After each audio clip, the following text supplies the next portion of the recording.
now. Assalamualaikum warahmatullahi wabarakatuh. Again, thank you so much to those yang kami dalam program CEO Coaching, kepada Tuan Safwan, Puan Khairun Nisa, Coach Niza, Puan Faiza, terima kasih kerana hadir awal. And saya janjikan sebenarnya bonus untuk anda yang datang awal, iaitu kita akan cerita tentang money knowledge. Okay, so sementara kita tunggu yang lain, sesi ini bermula pada pukul 3 petang sehingga 4:30 petang. And perhaps you guys yang datang awal ni akan benefits banyak by asking the questions. Okay, so the money hacks yang saya nak kongsikan kepada anda adalah sebenarnya I believe you guys, kita semua nak earn the money, betul?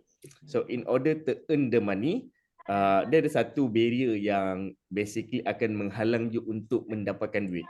So hack ni mungkin nampak biasa bagi anda, tetapi trust me, kalau you boleh pegang apa yang saya beritahu ni dan you tolak ke tepi benda ni, dan insyaAllah you akan earn so much money. Pertama adalah, saya kongsi 3 perkara lah. Pertama adalah the risk management. Okay, kita makin besar, kita makin berumur, kita makin matang. So maksud matang ni, kita ada knowledge, kita ada pengalaman, sama ada pengalaman diri kita atau kita nampak pengalaman orang lain. Dan nombor 3, kita akan berkira-kira. Berkira-kira ni maksud adalah, this is the management risk. Kita akan mengira the good and the bad, the do's and the don'ts, the profit and the loss and so on, yang membuatkan otak kita akan ada satu filter yang membuatkan, oh, chances untuk idea ni sukses maybe dalam 20%, yang membuatkan kita tidak bergerak. Okay, cuma kat sini ini adalah prediction.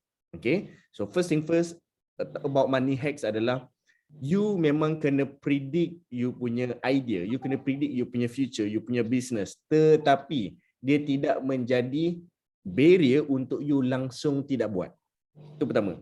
Dan nombor 2, dia saling connected. Nombor 2, bila you tahu the success rate adalah 20%, cari siapa individu yang mampu menaikkan success rate. Contoh, Puan Faiza nak menjual susu soya ni kepada orang golongan autism, anak-anak autism. So chances untuk parents ni membeli sangat rendah sebab mungkin tak berapa sesuai and so on. So you cari siapa individu yang boleh menjayakan idea menjual susu soya kepada anak-anak autism. So mungkin individu tersebut adalah pengetua special school atau fisioterapis yang uruskan anak-anak autism, atau dia ada satu lagi, dia ada position kalau nanti kena study lah Puan Faiza, tengok dalam special school punya board management, dia ada pengetua, ada fisioterapis, dia adalah specialist yang memang wajib diperlukan untuk anak-anak autism. So individu-individu ni lah yang akan menaikkan success rate. Okay, so untuk buat duit, kadang-kadang kita memang susah nak buat duit seseorang. Kita perlukan a bunch of team atau specialist yang boleh menaikkan success rate. Okay, nombor 3. Okay, sebelum kita mulakan sesi SEO coaching kita pada pukul 3 petang, nombor 3 adalah guru pendidikan khas. Yes, thank you Coach Niza. Nombor 3 adalah tentang money game. Okay, jangan ambil masa untuk buat duit. Right? Maksudnya, bila kita mengkaji sesuatu data, kita tengah buat analitik, kita tengah buat risk management. Macam saya dengan Coach Niza ni samalah. Otaknya suka mengkaji dulu, tengok filter, sampai okey, baru confident nak buat, barulah buat. Which is, dia akan jadi lambat untuk bertindak. So, when you want to make money, just do the money. Alright, maksudnya just do the work. Buat kerja, jangan fikir benda lain. Sebab kalau kita berfikir, benda tu akan nampak semuanya susah. Right? So just buat dulu dan figure out later. Okay, figure out later ni yang Richard Branson bagi tahu. Siapa Richard Branson? Adalah tok guru kepada Tony Fernandez. Dia ada, kalau Tony Fernandez ada Asia Airlines, dia ada Virgin Airlines. Alright, Virgin Airlines ke Virgin Airlines macam inilah, lebih kurang Virgin Airlines selama nama dia. So dia adalah tok guru kepada Tony Fernandez. Dia kata apa tahu? Take the opportunity first and figure out later. Buat je dulu, figure out nanti. Alright, sebab kalau kita mengkaji sesuatu masalah dan kita okeylah saya buat, saya setuju dan saya bersedia untuk buat, you tetap akan menghadapi masalah. Cerita dia, pada peringkat awal otak kita accept dahulu, kemudian walaupun ada masalah macam mana pun kita akan cuba untuk selesaikan. Cuma bila kita makin matang, kita akan nampak banyak masalah yang membuatkan kita terbatas untuk buat. So just buat dulu sebab akan datang situasi dia akan sama macam situasi pertama tadi. You tetap akan buat juga sebenarnya. You tetap akan selesaikan masalah dan you tetap akan berjaya. Cerita dia, kita menangguh-nangguh kejayaan. Alright. So perhaps 3 tips ini dapat membantu anda untuk the money hacks. Alright. Trust me. Bila kita nak buat duit, bila kita nak sampai level kekayaan. Okay. Saya tunjuk kepada you sikit lah level kekayaan ni macam mana. Kita, alright, ini recall lah kepada you guys yang mungkin dah pernah tengok benda ni. Saya tukar kamera saya sekejap. Okay, perhaps you guys boleh nampak much more clear. Bila kita nak berjaya ni, kita nak kena berjaya level mana saya nak you guys faham. Alright. Kita bukan nak money semata-mata. Alright. Kita bukan nak money. Okay. Kita memanglah nak duit. Alright. Tapi bila nak cerita kaya ni, kita tengah menceritakan tentang wealth. Okay. Wealth yang kita nak create. Okay. Kita nak cipta wealth, kekayaan. So bila kita nak cipta kekayaan, dia tidak datang macam tu. You perlukan beberapa perkara, ini bonus untuk anda, beberapa perkara yang akan menjamin kekayaan. Pertama sekali, idea tak penting. Right, saya nak beritahu kat sini, idea tak penting. Nak cipta kekayaan, pertama sekali adalah you perlukan network.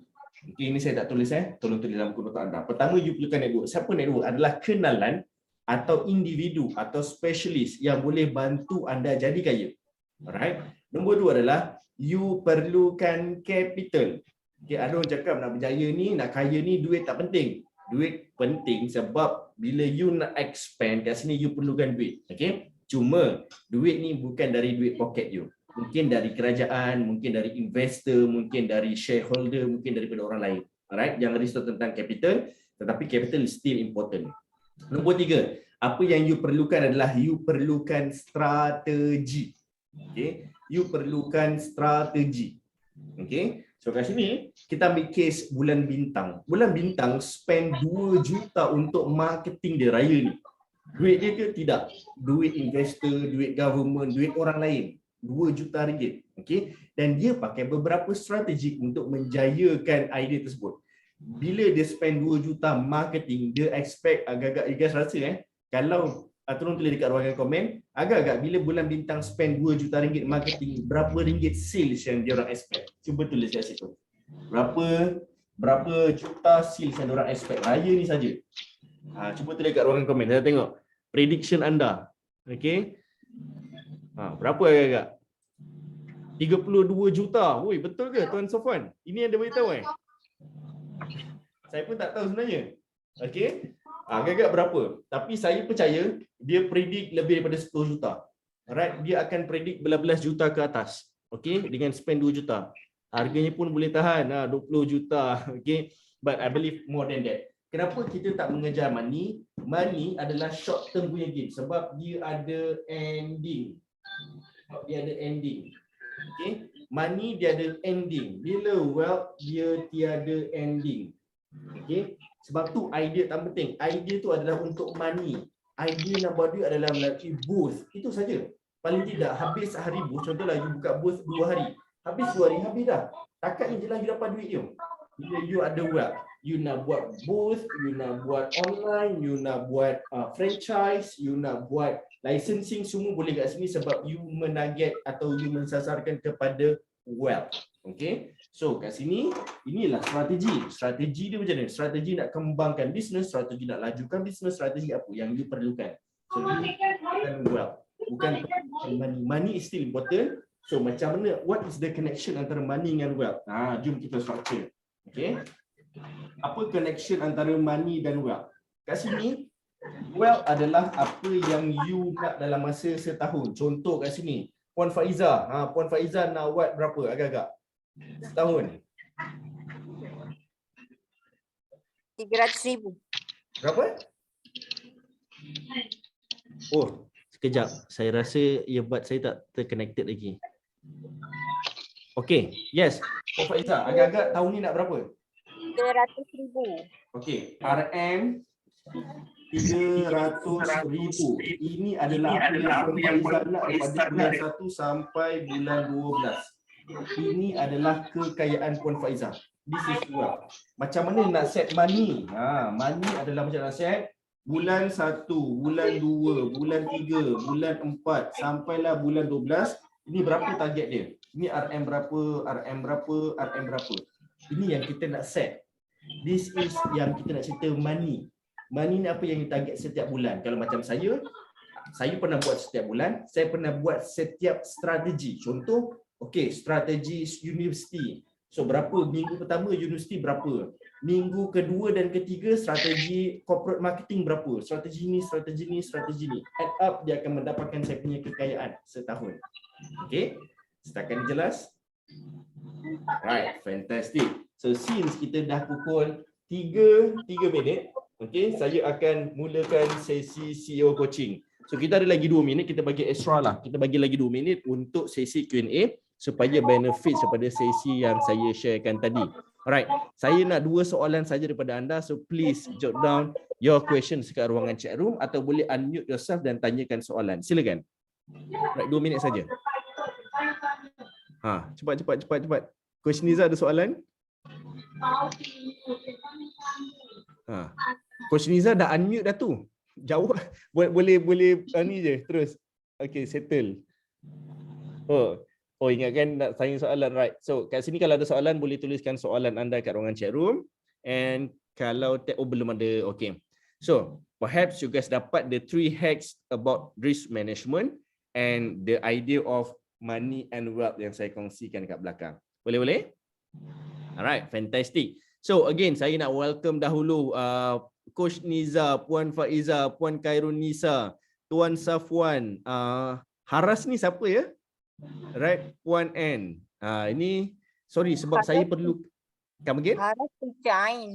Teacher Ain.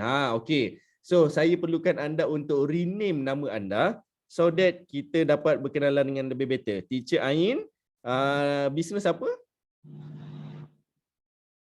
Boleh saya tahu bisnes apa?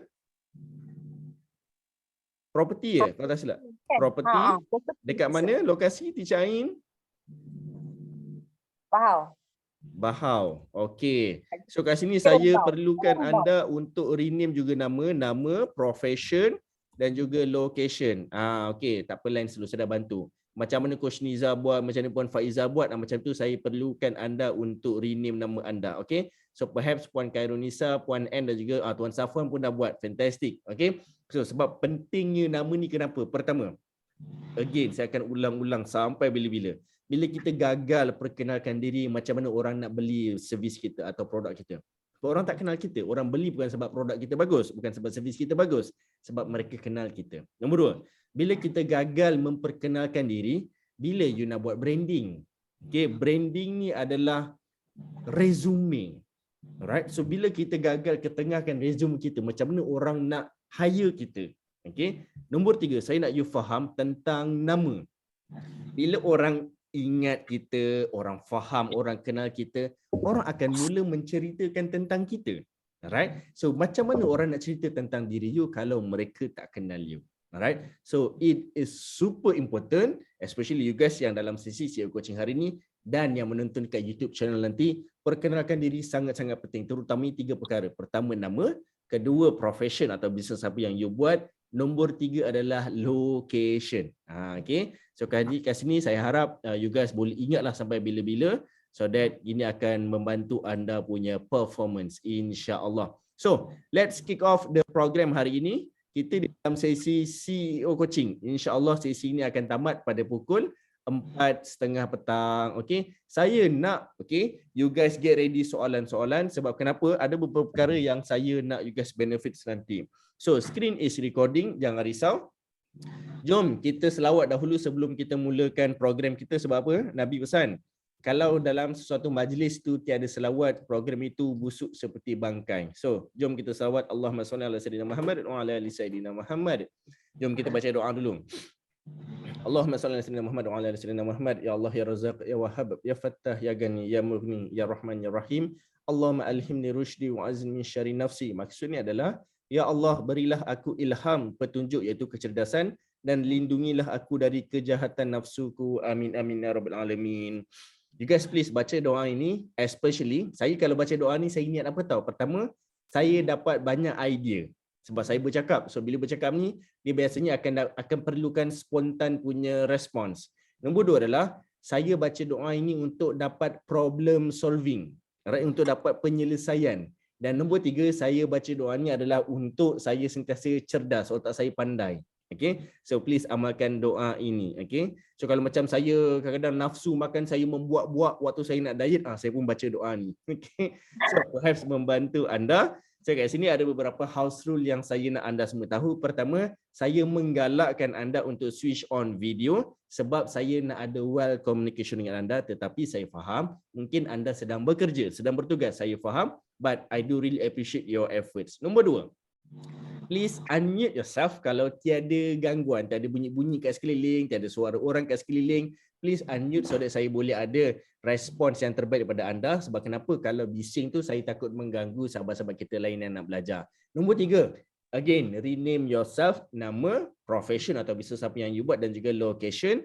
Nombor empat, no need to screenshot. Tak payah screenshot sebab saya dah recordkan sesi ini. Nanti waktu balik kerja, driving atau sedang memasak, boleh tengok balik. Sumbat earphone dan you boleh tengok balik sesi ini. Dan please, saya nak tengok berapa ramai yang ada buku nota dengan pen.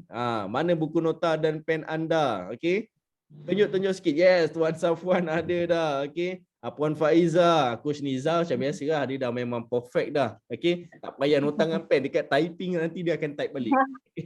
So Q&A akan disediakan sebentar lagi pada sesi penghujung insyaAllah. Okay, sedikit sebanyak tentang diri saya. My name is Kim Abdullah, Business Sales Coach. Alhamdulillah, saya keen untuk teruskan SEO coaching daripada tahun 2021 sampailah insyaAllah lah, doakanlah kesihatan saya bagus. Saya akan teruskan sesi ini untuk bantu usahawan. Okay, so tentang diri saya, certification and accreditation, and please, kalau you guys nak cipta banyak lagi klien-klien kayangan, alright, please always create your certification and accreditation.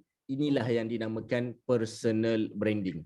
Okay, orang nak tengok you punya credibility dekat sini. Okay, sentiasa kena buat. So my current roles adalah sebagai BNI trainer, PUNB trainer dan juga lecturer dekat Mia Tech College dan Money Knowledge. Okay, so please macam Tuan Safwan, jom kita welcome dulu Tuan Safwan in the room. Welcome Tuan Safwan. Alright, so Tuan Safwan, ini terpulang kepada Tuan Safwan sebab my goal adalah to get 5 million wealth yang saya kongsikan kat belakang tadi. Alright, so Tuan Safwan dan juga usahawan yang lain boleh tulis berapa banyak kekayaan yang you nak create pada tahun ini. Okay, saya letak goal 5 juta ringgit ni supaya dia average lah kepada kita semua. Kalau you ada more than that, contohlah ada yang ada 8 juta atau 20 juta, boleh tulis you punya goals untuk tahun ini. So pada hari ini kita punya tajuk adalah business blueprint. Macam mana you nak ada very basis, benda paling asas untuk membuat sebuah bisnes. Okay, ini adalah 5 keys yang you guys wajib buat untuk ada satu master plan yang hebat. Alright, saya nak you guys nampak dulu. Bisnes ni adalah platform sahaja. Bisnes adalah punca duit masuk. Ada beberapa punca duit masuk yang lain. Saya recap balik nota-nota kita yang sebelum ni. Ada beberapa jenis duit punca untuk kita jadi kaya. Alright, saya tak nak you guys nampak hanya melalui bisnes. Betul, Nabi kita pun buat bisnes untuk jadi kaya, tetapi tidak melalui bisnes semata-mata.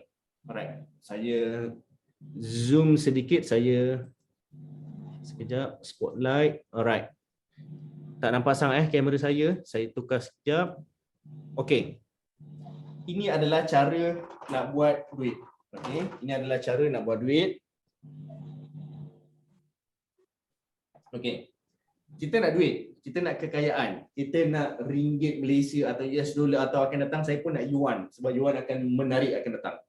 Cara nak dapatkan duit adalah salah satunya melalui bisnes. Okey, jangan lupa kita masih lagi boleh self-employed atau dinamakan part time atau dinamakan bekerja sendiri, atau you boleh makan gaji.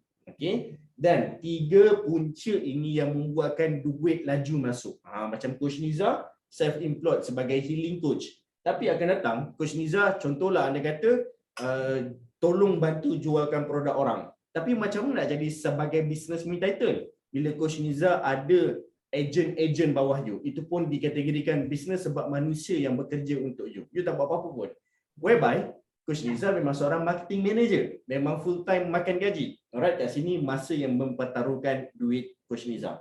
So Coach Niza dah ada 2 sekarang ni dan akan datang boleh buka 1. Mungkin Coach Niza akan keluarkan satu produk untuk healing punya program. So produk tersebut ada agent yang tolong jualkan. So Coach Niza dah ada 3 punca duit masuk. Ingat, bisnes adalah salah satu punca duit masuk. Dan ada banyak cara lain. Investment adalah final way. Hari ni saya tak nak cerita tentang investment, tapi kita nak cerita tentang 3 perkara ni supaya you nampak macam mana duit you boleh masuk.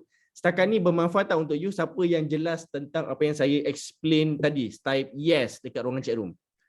Dan berapa ramai yang faham tentang explanation saya? Okay. Fantastic Coach Niza, Tuan Safwan. 2 orang je, yang lain mana? Okay, Puan Faiza. Right. Okay. So perhaps yang lain pun dapat juga. Okay. Yes, Puan N. Betul ke saya sebut Puan N? Okay. So kat sini. Catering Senawang. Okay. So saya nak you guys take note. Ini adalah kita punya learning hari ni. Kita nak belajar tentang business blueprint. Benda paling asas. Tetapi hari ni saya nak kongsikan kepada anda. Betul Puan N. Alright. Saya nak kongsikan kepada anda a different perspective macam mana cara nak buat duit, okay, macam mana cara nak create satu bisnes yang berkualiti. Alright. Cara hari ini adalah saya bawa perspektif BRICS. Kalau you guys pernah dengar. Alright, siapa yang pernah dengar BRICS? Type yes kat ruangan chat room. Berapa ramai yang pernah dengar tentang BRICS? Okay. Coach Niza pernah. Yang lain pernah dengar ke? Alright. Kalau yang lain tak pernah dengar, jom saya perkenalkan kepada anda. Apakah itu BRICS? BRICS perspektif. BRICS. Okay, BRICS yang saya masukkan adalah this one. BRICS. BRICS. BRICS yang Coach Niza beritahu ni apa ya Coach Niza? Okay, saya pun first time dengar. Okay, Tuan Safwan belum pernah dengar lagi. Tak apa. Alright. Apakah BRICS perspektif yang Coach Niza masukkan? Ini good thing to know ni. Saya terus curious nak tahu. Okay. Tak apa, nanti Coach Niza type. Yeah. Okay. So kat sini, BRICS adalah, okay, apakah itu BRICS? Okay. BRICS adalah satu idea yang diasaskan oleh negara China yang berpandukan sejarah. China, mereka target tahun 2050 mereka akan lead the world. Mereka akan menguasai dunia. Mereka akan menjadi one of leader, bukan lagi US. Okay, ini adalah impian China. Dan one of diorang punya perkara yang paling mustahak kena diutarakan adalah the Silk Road. Okay, Silk Road ni adalah laluan sutera. Laluan sutera ni sebenarnya adalah zaman purba, zaman dinasti-dinasti dulu. Daripada China merentas ke Asia, merentas ke Rusia, India, Europe sampailah ke Timur Tengah. Alright, ini adalah Silk Road yang zaman-zaman dinasti-dinasti dulu, zaman-zaman Maharaja Cina dulu. Okay, so kat sini kalau you guys tengok bahagian atas kanan, ini adalah the old Silk Road. Okay, ini yang lama punya. Mereka berdagang. Tetapi the new Silk Road, China tengah plan sampailah dia menguasai daratan dan juga lautan sampailah ke South Africa. Okay, kat sini perkara paling mustahak bila you nak rancang sesebuah bisnes adalah apa outcome yang you nak sebenarnya. Right? Pertama sekali point 5 key untuk buat bisnes, 5 key untuk structure business blueprint. Pertama sekali you guys kena cari outcome. What is the outcome? Negara China dia jelas crystal clear, dia nak ada satu outcome, satu laluan perdagangan bebas. Okey, kenapa dia nak benda ni? Sebab dia nak naikkan ekonomi China melalui New Silk Road. Mereka punya jelas, mereka structure dekat plan dunia ni, mereka nak lalu ke mana. Alright? Outcome yang tak jelas yang membuatkan you akan menangguh-nangguh you punya business. Okey, kenapa saya cakap macam tu? Tolong tulis ayat ni dalam buku nota. Bila tujuan kita tak cukup kuat, alasan kita akan menjadi sangat kuat. Alright. Bila tujuan tak jadi kuat, alasan akan jadi sangat-sangat kuat. So tujuan China sangat kuat. Dia nak kaya. Macam nak kaya? Dia nak lead the dunia, dia nak lead the world 2050. So macam mana dia nak lead the world melalui ekonomi? Macam mana besar ekonomi dia? Dia menguasai laluan sutera. Alright? Dia rancang negara mana, negara mana, negara mana, negara mana. Jelas tentang China ni dia nak menguasai dunia adalah dia sampai siapa yang nak hack sebelum tu? Saya nak kongsikan dulu hacks ni. Siapa yang nak hacks? Right? Siapa nak rahsia dia? Okay? Macam mana China nak confirm menguasai dunia? Dia siap bagi pinjaman kewangan, alright, kepada negara-negara yang mereka nak rentas ni. Kenapa mereka bagi pinjaman kewangan? Supaya dia nak jadi confirmation, dia nak kurangkan risiko. Kalau aku nak lalu dekat South Africa, aku lalu dekat Asia, dekat Europe, dekat Timur Tengah, macam mana nak make sure memang kita boleh wujudkan laluan sutera ini. Mereka bagi pinjaman kewangan yang sangat besar untuk bangunkan negara. Mereka bagi contoh, berpuluh bilion mereka bagi untuk bangunkan stesen kereta api, bangunkan bangunan kerajaan, bangunkan pelabuhan, bangunkan airport. Dia bangunkan instrumen-instrumen penting untuk menjana laluan sutera tu. Supaya contohlah kapal terbang dari China boleh mendarat dekat kapal terbang Zimbabwe dengan teks yang rendah. Sebab kenapa? Sebab mereka yang bagi loan. Dan macam mana mereka nak confirmkan lagi? Kalau you tak dapat bayar loan seperti yang dah sign dalam agreement, kita akan ambil benda ini sebagai cagaran. Maksudnya China berhak untuk ambil airport dan tanah dekat situ untuk dijadikan sebagai China yang kecil-kecil. Menjadi garanti mereka boleh berdagang. Alright? Nampak tak strategi dia? Sebab kenapa mereka ada strategi yang bagus? Sebab mereka jelas dengan outcome mereka. Strategi dia difference. Dia bukannya idea. Strategi adalah perkara yang boleh melancarkan sesuatu keadaan, memudahkan sesuatu keadaan, mencepatkan proses keadaan tersebut berlaku. Itu adalah strategi. So berbeza kalau saya bagi strategi bisnes kepada Tuan Safwan dengan Coach Niza, dia sangat berbeza. Sebab bergantung kepada idea you, bergantung kepada pelanggan you, bergantung kepada condition you, bergantung kepada location you. Alright? And also bergantung kepada kesihatan you. Okay? So strategi is very different. Okay? So kat sini semua jelas Kalau jelas type nombor 1 kat ruangan chat room. Saya tahu berapa ramai yang jelas. Briggs Mayer personality. Oh, personality type. Okay, psychology perspective. Alright, thank you Coach Niza. Okay, thank you Tuan Safwan, Coach Niza. Kenapa pula Puan Faiza tu menyingit? Okay.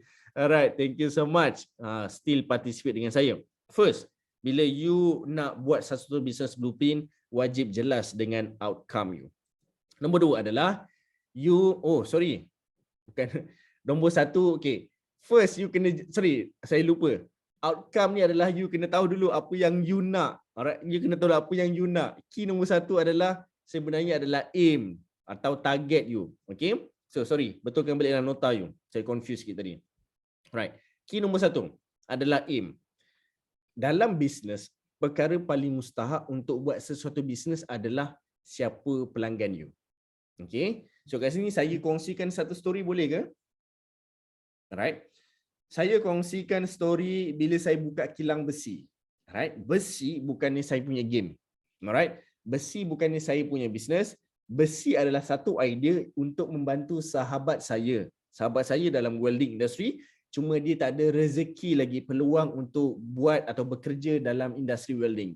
So saya dalam construction industry sebagai arkitek and so on, saya cakap tak apalah bro, aku buatkan satu company untuk kau dan kau run the operation, aku run the business. So saya tolong dia buatkan business. Idea tersebut tak menjadi sebab kawan saya keluar daripada syarikat. So syarikat bisnes besi itu terkapai-kapai sebab kenapa? Sebab kita dah ada tanah 1 ekar, kita dah ada staff, kita ada 5 orang pekerja, kita dah hantar 3 kontainer besi, kita dah ada kilang and so on. Cuma kita tak operate saja. So kat sini saya kena betulkan, this is not my industry dan aku tak tahu apa-apa benda tentang besi. Macam mana nak jayakan? Sebab kenapa? Benda dah ada depan mata. Saya dah tak boleh fikir risiko. The thing is, you need a project. Alright. Pertama adalah, siapa yang nak beli besi saya? Siapa yang nak beli servis saya? So, bila saya buat case study, Alhamdulillah, kawasan situ banyak perumahan baharu. So, kat situ, saya terus target siapa klien saya. Bila saya target klien saya adalah perumahan, dia nak buat apa dengan servis saya? Okay, pertama, bila you nak target dalam bisnes, target klien you. Pertama. Okay, tolong breakdown. Yang ini memang saya cakap berbeli saja. Pertama, target klien you. Nombor 2, target klien you nak beli produk apa atau servis apa dengan you. Alright? Sebab kat sini kita ada banyak macam Puan Faiza Syakli, Tuan Safwan Farmasi, Puan Ann Catering, okay? Puan Ain, Teacher Ain kita property. You guys ada banyak jenis servis dan produk. Klien you ni sesuai untuk produk apa? You kena identify dahulu. Tak semua orang boleh beli ubat dalam farmasi sebab tak semua orang sakit jantung. Alright? Tak semua orang nak kurus, ada orang nak sihat saja. Okay? Tak semua orang nak beli banglo, ada orang nak beli rumah apartment sebab nak buat investment. So you kena identify klien yang you target ni dia nak produk apa atau servis apa. Nombor 3, you kena aim bila mereka nak. Ini sangat-sangat penting. Target tu bila mereka nak. Okey, sebab kenapa? Ada orang, okey hari ni saya nak order ubat ni dahulu, nanti minggu ketiga baru saya nak ambil ubat ni. Dan minggu keempat baru dia ambil ubat lain. Alright? So dia ada deadline. Cuma kebanyakan kita, bila kita tak tahu bila yang mereka nak, kita jadi rugi. Sebab kenapa? Kita hanya menjual kepada klien tersebut sekali sahaja. Dia tiada sale cycle. Bila you tahu bila mereka nak ikut produk-produk yang you tawarkan, you akan tahu sebenarnya satu klien akan repeat order dengan you sebulan, kadang-kadang bukan sekali, kadang-kadang 3 kali, 5 kali. Bila you tahu apa yang mereka nak dan bila mereka nak. Alright, samalah juga dengan Puan Faiza. Mungkin sekarang ni you tahu dia nak susu soya. Dan dia tahu you tahu dia akan repeat order pada hujung bulan sebab dia akan produk tu akan habis setiap bulan. Tetapi kat sini you identify, oh dia ada baby dan baby ni sesuai minggu ini sepatutnya dia makan apa, minggu depan sepatutnya dia makan apa. So you kena identify. Okay, sama juga dengan Coach Niza. Training lagi best. Okay, sebab kenapa? Training you kena anggap macam Coach Niza kena anggap you macam doktor. Doktor dia akan tahu bila dia jumpa, contohlah saya doktor, saya jumpa Coach Niza. Oh Coach Niza, ini contoh tasihat ini. Okey Coach Niza, saya bagi ubat ni. Lepas 2 minggu datang jumpa saya balik. Alright? And then lepas seminggu datang jumpa saya balik. Lepas 3 hari datang jumpa saya balik. So you boleh set follow up session. Alright? Ini yang boleh menjamin you punya money. Alright? So kat sini macam Puan Ann Catering. Okey, macam mana Puan Ann nak ada sale cycle? Okey, kat sini dia bergantung kepada produk. Contohlah Puan Ann dah masak nasi minyak. And then lagi 2 minggu boleh propose pula kuih-kuih frozen. Mungkin sale cycle dia tak banyak, tetapi Puan Ann tahu macam mana nak set satu pelanggan ni, macam mana dia nak beli dekat saya ni berulang kali. You kena set dia punya journey. Alright? Apa yang saya terangkan kepada you guys 3 perkara tadi adalah journey klien. Alright? You kena set journey klien ni macam mana. Sama juga dengan Teacher Ain. You dah bantu dia jual rumah, beli rumah dan bantu dia untuk sewakan rumah. Kat sini inilah journey dia. You boleh ambil commission sebab menjual, you boleh ambil upah sebagai rental management. Alright, so you kena tahu macam mana nak set the journey. Okay, so far clear ke? Bila tak ramai ni saya bolehlah bagi contoh satu-satu. Okay, so kalau jelas semua type nombor 3 kat ruangan chat room. Saya tahu berapa ramai yang jelas. Okay, clear Coach Niza. Alright, fantastic. 3. Alright, fantastic. So, apa kaitan dengan BRICS? Okay, BRICS dia tak target benda lain. BRICS dia nak target menguasai dunia. Dia tahu dia nak target apa, tetapi dia tahu dalam bisnes ni dia perlukan individu, dia perlukan manusia. Siapa manusia yang boleh bantu saya menjayakan idea Silk Road? Alright? So dia target memula 4 individu saja. Dia target India, Rusia dan juga Brazil. Sebab kenapa dia target 4 benda ni? Okey. Saya nak you guys nampak macam mana BRICS boleh berlangsung dengan sangat jayanya. South Africa adalah negara yang baru masuk. Tak ada barulah, dah tahun 2008 kalau tak silap dia masuk. BRICS ni bila dia structure? BRICS dirangka pada tahun kalau tak silap 2000 something lah. Dia sebelum 2010 lagi. Dah lama BRICS ni.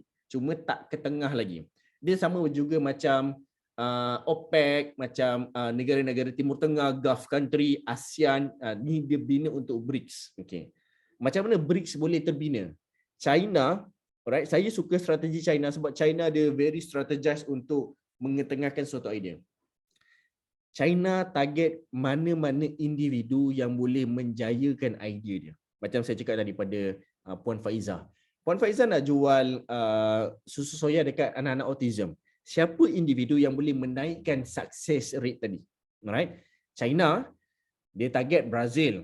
India, Rusia. Kenapa? Saya nak you nampak mereka, China target 4 country termasuk South Africa tadi sebab mereka ada kelebihan yang boleh menjayakan idea China. Right? Rusia ada kekuatan nuklear. India ada kekuatan resources. Gandum, bahan mentah and so on. Brazil ada kekuatan daging resources dan juga tenaga kerja. India pun ada tenaga population yang ramai. South Africa GDP negara sangat besar. So negara-negara utama, negara-negara yang ada kekuatan yang paling tinggi kat dunia, China akan berkompromi dahulu. Ini adalah kroni China atau alliance dinamakan. Sebab kenapa? Mereka nak jadi kuat, China nak jadi kuat, China kena bergabung dengan orang-orang yang kuat. Dan bila China dah tahu, bila you dah tahu dalam bisnes perlukan orang-orang kuat kat sekeliling you. Dan you kena set purpose. Ini yang kita tunjuk tadi kat belakang ni. Kita kena ada the purpose atau money tadi. Kita dah belajar money tadi. Alright. This one. You kena ada purpose. Bulan pertama nak apa? Bulan kedua apa? Bulan ketiga apa? Bulan keempat apa? BRICS dia ada purpose. Alright, purpose dia ada 6. Bila kita bergabung sebagai BRICS countries, okay, apa yang kita nak kena buat? Kita kena ada regional development. Kita kena bangunkan benua-benua kita. Benua Asia, China bangunkan. Benua India, India bangunkan. Benua Afrika, South Africa bangunkan. Benua Amerika Latin, Brazil bangunkan. Benua Eropah, Rusia bangunkan. So, diorang bangunkan benua. Nombor 2 adalah mereka akan naikkan ekonomi. Okay? Mereka akan provide kemanusiaan, natural and so on. So, ini target-target yang mereka buat. Alright? Dan bila you nak buat sesuatu bisnes, you kena ada milestone. Alright? First, saya buka farmasi, saya nak apa? Saya nak establish farmasi saya. Establish macam mana? Contoh. Establish dalam radius 5 km, saya dah ada boleh collect dalam 10,000 orang database. Itu milestone pertama. Berapa lama you nak achieve milestone tersebut? You kena ada set target. Right, dalam 5 km ada 10,000 minimum. Milestone kedua, saya nak make sure 10,000 orang ni repeat order bulan kedua. Itu adalah milestone kedua. Contoh Tok Tuan Safwan. Milestone ketiga, saya nak make sure saya boleh dapatkan at least 10 individu dari 10,000 database ni yang untuk berminat nak buka branch farmasi saya. Alright? You hanya retargeting database, barulah dinamakan database is king. Kalau you tak berjaya retargeting your database, dan database hanyalah konteks. Dia bukan ni database. Dia konteks yang macam sama you simpan kontak dalam phone number, itu je. Selagi you tak call kontak dalam phone number dan hasilkan duit, selagi itu dinamakan kontak. Okay? Dia tak dinamakan database. Dapat? Alright. So apa lagi nak kena buat? Contohlah, okay, first dapatkan 10,000 database. Nombor 2, retargeting untuk repeat order. Nombor 3 adalah untuk dapatkan branch owner. Okay, kita nak franchise kan farmasi kita. Nombor 4 and so on, nombor 5 so on, nombor 6 so on. So you kena ada target, you kena ada milestone dalam business you. Dapat? So, setakat ni saya nak tanya kalian, boleh tak at least set 5 milestone dalam bisnes kalian? Boleh ke? Alright. Sebab kalau you guys kata tak boleh, andai kata tak boleh atau tak tahu, maksudnya you masih tak jelas kenapa you buat bisnes. Alright. Ini saya beritahu awal sebab kenapa saya pun pernah lalui macam you. Aku nak buat apa aku nak dapat apa yang tahun ni? Saya pun macam terpinga-pinga. Dia kena duduk seorang-seorang, termenung, ku sendiri. Tiba-tiba menyanyi kan. Okay? Dia kena duduk kejap, dia kena terfikir, aku nak apa yang dalam bisnes ni? Set sampai ada 5 milestone. Okay. First, dah target dulu, at least boleh dapat sales RM100,000 sebulan. Okay lah, kita set tu sebagai full milestone. Nombor 2 adalah RM100,000 sebulan. Nombor 2 adalah aku nak ada dalam at least 3 orang staff yang boleh automate the business dahulu. Nombor 3 adalah kita nak ada 20 orang agent. Nombor 4, kita nak ada 5 corporate client yang ikat kontrak selama 6 bulan contoh. So you kena set milestone ni macam mana. Alright? Ini bergantung kepada individu masing-masing. Ingat, milestone ni dia set bergantung kepada 2C. Pertama adalah capacity dan kedua adalah capabilities. Dan bila 2C ni digabungkan, akanlah berlaku opportunities. barulah peluang tercipta. Dan bila peluang tercipta dan you ambil peluang tu, barulah berlaku love, barulah berlaku duit. Alright? So far dapat? Alright, kalau dapat tolong angguk sikit. Okey, nampak. Oh, okey. Tekun semua okey belajar. Alright. So, seterusnya. BRICS pun dia ada target dia. Okay, ada tujuan dia. Kenapa dia nak buat sesuatu perkara. Nombor 3. Okay, apa yang diperlukan? Dia perlukan result. Okay, atau sales. Sales ni result lah. Kalau macam dalam bisnes, kita nak sales. Itulah antara good result kita.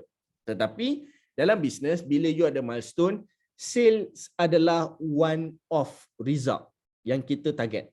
Selain itu adalah kita nak tim kita berkembang. Kita nak ada ramai staff.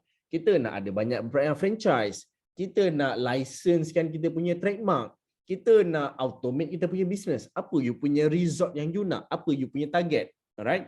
Dalam business, nombor 3, bila you nak ada result yang terbaik, you kena ada specialist yang bantu jayakan.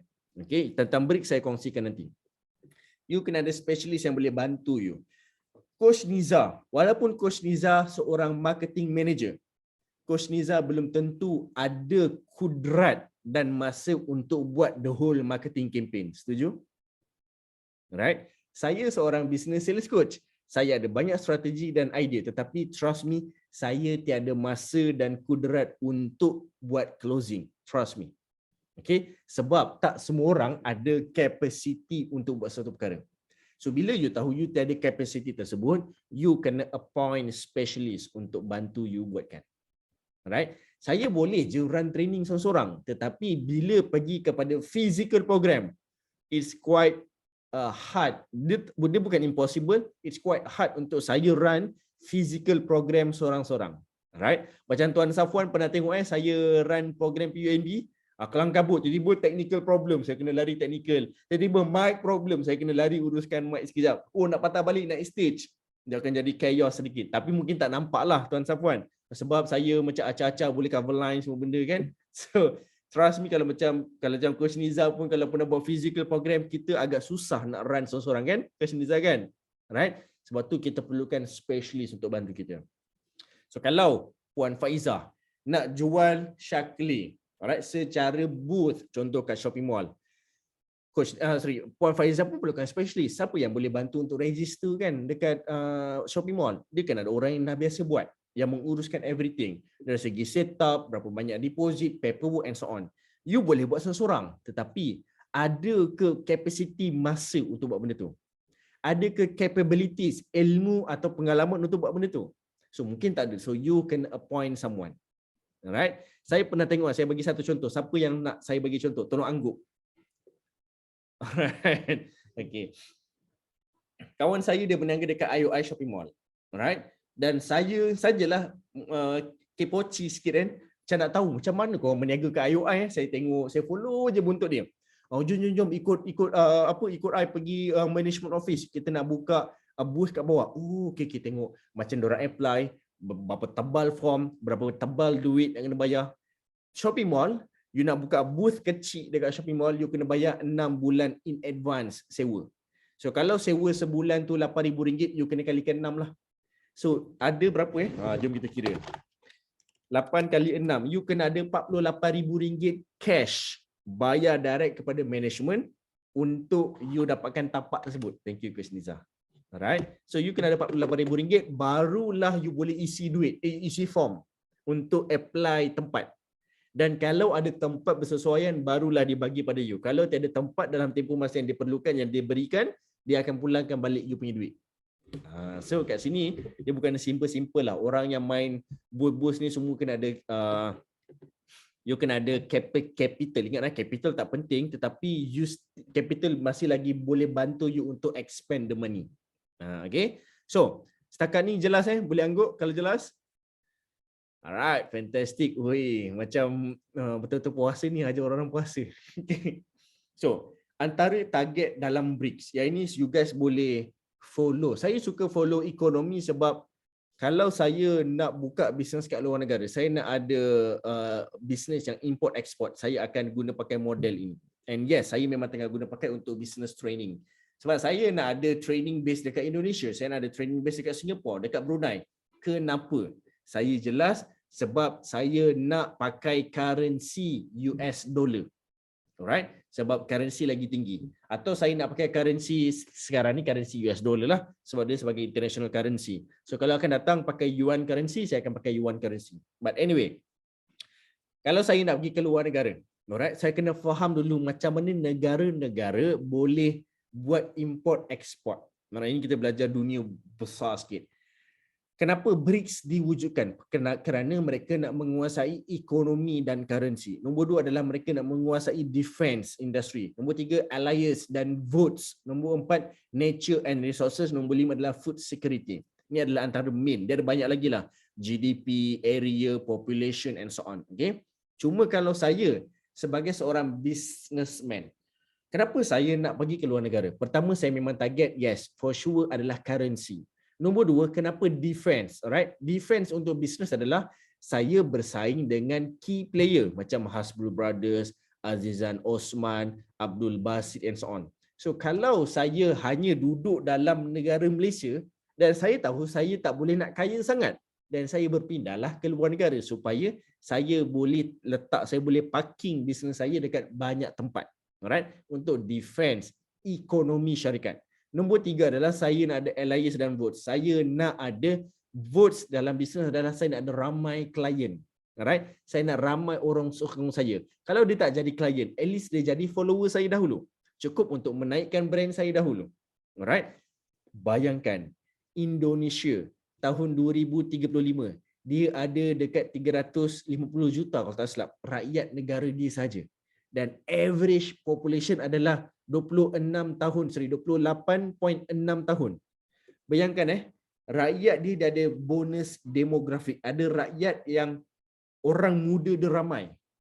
Kalau saya seorang businessman, saya nak target bisnes saya kat sana. Kenapa? Pertama, mereka sangat aktif social media di mana saya punya followers. Coach Kimi berapa followers? Tak banyaklah, dalam 30 juta aje. Kat Malaysia, rakyat Malaysia pun 33 juta. Right? Saya masuk market Endon, saya ambil 30 juta tu, apalah sangat dengan rakyat dia 350 juta. Okay, follow saya dah menang. Nombor 2, bayangkan kalau 30 juta tu saya target 1% sebulan untuk jadi klien yang saya jual produk RM20. Jom kira.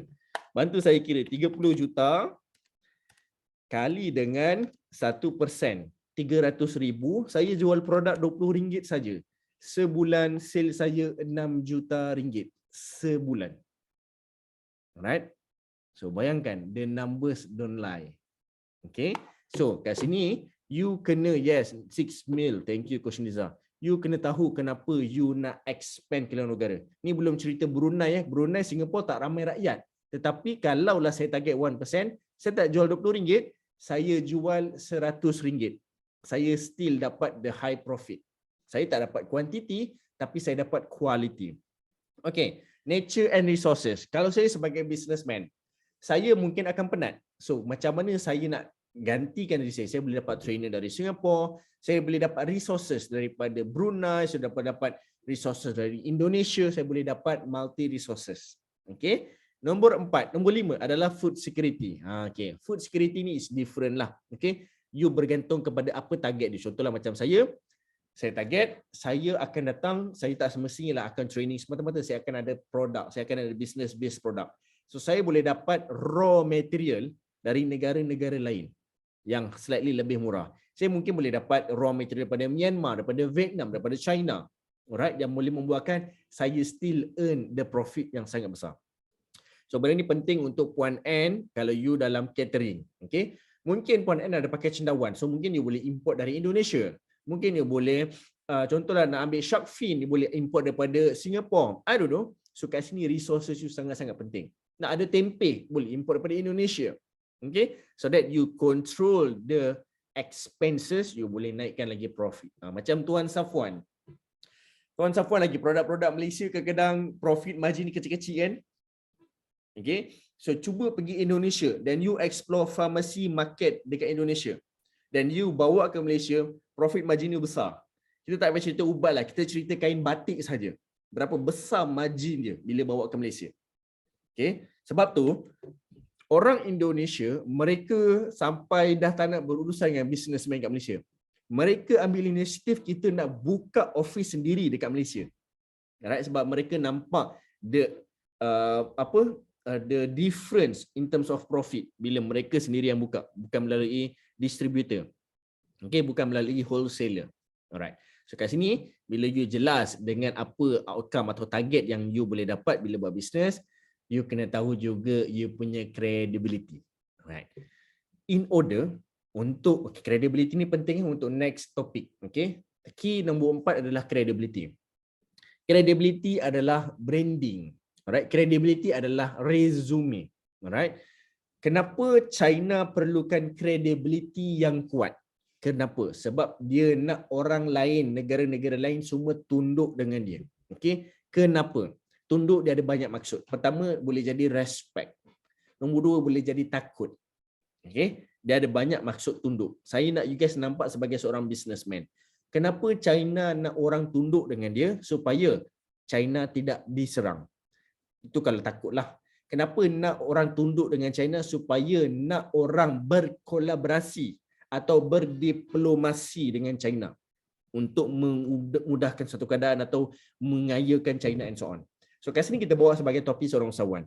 Kita nak orang tunduk dengan kita. Pertama, supaya orang tidak menjatuhkan kita. Alright? Alah, Faizah tu malas nak cerita sebab dia tak tunduk dengan Puan Faizah. Alright? Kadang-kadang kita wajib tundukkan orang dua keadaan. Pertama, kita tundukkan dia sebab dia pesaing. Nombor 2, kita tundukkan dia sebab dia adalah collaborator. Alright, dia ada 2 C. Satu competitor, satu collaborator. Saya nak you guys faham. Nombor 3 ada, iaitu dinamakan consumer atau client. Client kalau dia respect you, dia akan menjadi client you. Dia akan recommend service you, produk you. Tapi kita tolak tapilah consumer. Kita ambil dua benda ni. Competitor, collaborator. Competitor at least dia tidak menjatuhkan you dan you boleh survive. Kompetitor kalau tak jatuhkan you tak buang masa nak melayan dia. Itu kompetitor. Alright. Collaborator, kalau you dapat fokus, you boleh expand the business. You boleh expand the margin. You boleh expand the sales. You boleh expand the credibility and so on. Alright. So macam mana cara nak create credibility? Alright. Tolong jot dalam buku nota. Pertama, China orang tunduk kat dia sebab keadaan dia sekarang dan keadaan dia yang dulu. Cara nak create credibility yang terbaik adalah what is your victory? Nombor 2 adalah what is your history? Dua benda ni you jadikan credibility terbaik you. Saya ulang balik. Pertama, what are your credibilities? What are your histories? Okay? Apa you punya kejayaan dan apa you punya sejarah? Ini adalah credibility yang terbaik. China, sejarah dia memang orang tahu zaman dinasti, zaman Maharaja dia memang tembok China tu dah cukup membuktikan dia sangat sukses. Okay? Sekarang dia membuktikan yang dia ada ketenteraan yang ramai. Currency dia melonjak. Kalau you perasan dekat skrin saya, China punya currency dah menjatuhkan US dah sama level dengan Jepun. Alright? GDP dia sangat kuat. Alright? Kat sini you boleh nampak macam mana China boleh strive untuk jadi market leader dalam dunia ni. So macam mana you nak strive menjadi market leader dalam industri you kena tengok again you punya victories and you punya histories. Kalau you tiada history, siapa nak saya bantu? Siapa yang tak ada history kat sini? Right? History bukan history. Okay, Tuan Sapuan jangan salah dengar. Okay, yang tiada history, it's okay. You create victory sekarang supaya esok dia menjadi history. Ini cara dia. Saya dulu ada dilema ni. Macam mana orang nak beli servis aku? Macam mana orang nak pandang Kimi Abdullah? Kimi Abdullah bukan trainer sebelum ni. So saya kena korek dahulu history related kepada training industry. Contohlah saya korek history betul. Dulu sewaktu jadi arkitek, pernah tak ajar orang? Oh, pernah lah rupanya ajar junior arkitek. So saya korek history related kepada training industry. Walaupun berlainan bidang. Dia bukan sales punya bidang, dia bukan business punya bidang. As long dia training punya industry. So saya korek dahulu history. Tapi tak banyak. So macam mana saya nak yakin saya boleh jadi pioneer dekat market ni? So caranya adalah sekarang ni saya create victory dahulu. Saya cipta kejayaan dahulu supaya esok akan menjadi sejarah. Alright. Hari ini, kini bonus saya kepada you guys. Siapa nak bonus macam nak create victory? Angguk. 2 kali. Okey. Oi, banyak kali tu. Menak sangat tu. Okey. Caranya adalah kadang-kadang bila kita jual produk kita, servis kita, orang tak nak beli. So macam mana nak create victory, betul tak? Okay. Create victory kepada seseorang, kepada someone. Okay. Pertama, create victory kepada someone. So someone ni siapa? Orang yang ada title, orang yang ada nama, orang yang ada pengaruh. Ketiga benda ni. Alright, title, orang yang ada nama, orang yang ada pengaruh. Title ni contoh macam Datuk, Datin and so on. Dia ada nama, contohlah macam you target pada artis. Targetlah pada contohlah siapa yang artis? Aduhai. Saya tak kenal artis kecuali Kimi Abdullah je lah saya kenal. Okay, contohlah. Amirah Rosli. Come again? Amirah Rosli. Amirah Rosli contoh, yes, good name. Nama Amirah Rosli orang kenal. Alright. Nombor 3 adalah orang yang ada pengaruh. You target kepada imam masjid, target kepada YB yang ada pengaruh. Okay. So bila you target, thank you Coach Niza, nama, title, pengaruh. Target dia bukan untuk jadi klien. Jadi orang yang consume service you atau produk you. Maksudnya zero cost, percuma. Ini yang selalu saya buat. Macam mana strategi Kimi Abdullah bangun sebagai seorang trainer, saya cipta victory. Macam mana? Saya akan bagi free service kepada Datin ini, kepada CEO ini, kepada pengarah ini, kepada YB ini. Saya bagi free service, free premium service. Yang saya charge 20,000, 30,000, saya bagi percuma kepada dia.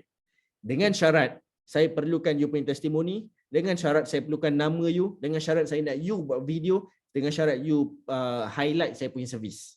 Adalah beberapa syarat yang saya letakkan. Ini sebenarnya konsep sponsorship. Right? So, saya tak mampulah nak buat banyak. Saya target kepada 3 orang. So 3 orang ni adalah saya punya victory sekarang, which is esok akan menjadi history. So esok tu saya cerita je lah. Oh, my name is Kimi Abdullah, business sales coach. Alhamdulillah saya dah bantu Pro 2 ini, saya dah bantu yang berbahagia Datuk Seri ini, saya dah bantu CEO syarikat ini. Saya memang bantu dan mereka admit memang dibantu. Tetapi orang tak tahu secara percuma. Saya create victory dahulu. Ui, Coach Kimi pernah macam ni. Ui, Tuan Safwan pun macam ni. Oh, Coach Niza, oh, Puan Faiza, oh, Puan Karen, oh, Puan N pernah macam ni. Orang tak tahu behind the scene. Tetapi victory ini yang membuatkan ramai lagi orang access kepada you. Dapat? Oh, cara Coach Niza accept the information tu, saya boleh nampak kedipan mata dia. Okay, receive. Okay, so kat sini perhaps you guys jelas macam ni saya cerita hack macam mana saya buat. Macam Puan N catering. Macam mana Puan N nak ada credibility yang terbaik? Puan N masih dengan saya ke? Puan N kalau ada dengan saya type nombor 1 Puan N. Saya nak tahu. Kalau Puan N ada dengan saya bagi strategi ni. Okay. Kalau Puan N ada dengan saya type nombor 1. Okay. Alright, Puan N dengan saya. Saya ada sejarah di mana saya terkejut dengan sahabat saya. Dia pun catering. Nama catering lah Haji Shift Catering. Haji Shift, okay. Saya eja Haji Shift Catering. Okay. Dia ni adalah trainer sama-sama dengan saya dalam BNI. Alright, macam mana Haji Shift ni boleh jadi hebat? Saya dengar credibility dia sangat wow. My name is Haji Shift.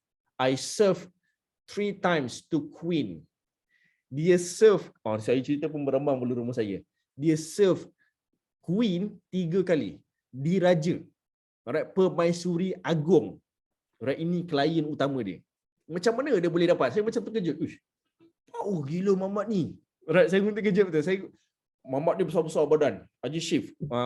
Dia punya tempat kat Sungai Buloh, tak silap. Dia serve makanan ni dengan percuma dahulu. Alright, dia bagi gift yang very premium, special. Yang ni memang dia create menu ni khas untuk Permaisuri Agong saja. Dan Permaisuri Agong suka, terus appoint Haji Shift jadi main caterer dekat istana. Alright, so kat sini, ini adalah macam mana dia boleh berkembang. So Puan N, cari siapa yang ada nama atau ada title atau ada pengaruh untuk you jadikan your main client. Ingat bila kita offer someone ni, kita nak create credibility. Alright, kita nak create satu victory, make sure victory tersebut boleh long lasting at least 12 bulan. Sama ada melalui kontrak atau melalui victory tersebut you create credibility. Itu saja. Okay, my mentor dia cakap apa tahu? Kalau you nak berjaya, you perlukan 2C. You perlukan first adalah context to make contracts. Okay, saya ulang balik. Bila you nak berjaya, you need a context to create a contracts. Kontrak ni janganlah fikir 30 hari kontrak. No, kita fikir at least medium run untuk setahun, 12 bulan terus. Okay. So kat sini, saya tengok ramai orang kaya. Ramai orang kaya, mereka otak dia tenang. Dah tahu tak kenapa otak dia tenang? Siapa nak tahu Angguk? Alright. Duit dia dah banyak. Sebab, ya, betul. Dia sebenarnya lebih tepat, bukan betul lah sebab duit dia dah banyak. Tapi lebih tepat adalah sebab dia dah tak risau siapa klien dia. Alright. Kenapa dia dah tak risau klien dia? Sebab dia dah ikat klien dia 5 tahun terus. Dia ikat klien dia 10 tahun terus. Ni saya jumpa dan saya suka dengar cerita orang-orang berjaya, orang-orang kaya. Saya tanya macam mana dia boleh jadi kaya, macam mana proses, dan saya suka bertanya. Dia ni simple je. Jual lampu. Saya jual lampu je. Lampu mentol lah, saya jual lampu tu je. Takkan jual lampu tu boleh kaya gila. Rumah sampai 5 tingkat, kereta mewah. Macam tak masuk akal. Rupanya dia jual lampu jalan, mentol jalan kepada TNB selama 5 tahun. Sepanjang beratus kilometer highway. Memanglah kaya. Alright? Yang membuatkan saya teruja dengan dia sebab dia tenang. Macam mana orang kaya tenang? Alright? Sebab kebanyakan orang kaya dia tak tenang. Dia risau tentang pesaing, dia risau dia akan banyak kerisauan. Lagi banyak duit lagi risau, kena scam, kena hack, macam-macam lah. Okay? Tapi dia tenang. Sebab kenapa? One of the main resources dia, duit masuk dah settle. So kenapa? Melalui contracts. Okay, so perhaps you boleh dapat satu kontrak yang terbaik untuk bisnes you. Amin. So, kalau you ada konteks atau you ada credibility, you ada credibility, you boleh access point kelima, iaitu alliance atau network. Sekarang ni BRICS dah bagi ke fasa baru, iaitu dinamakan BRICS Plus. Kenapa dinamakan BRICS Plus? Yang pioneer adalah 5 negara saja.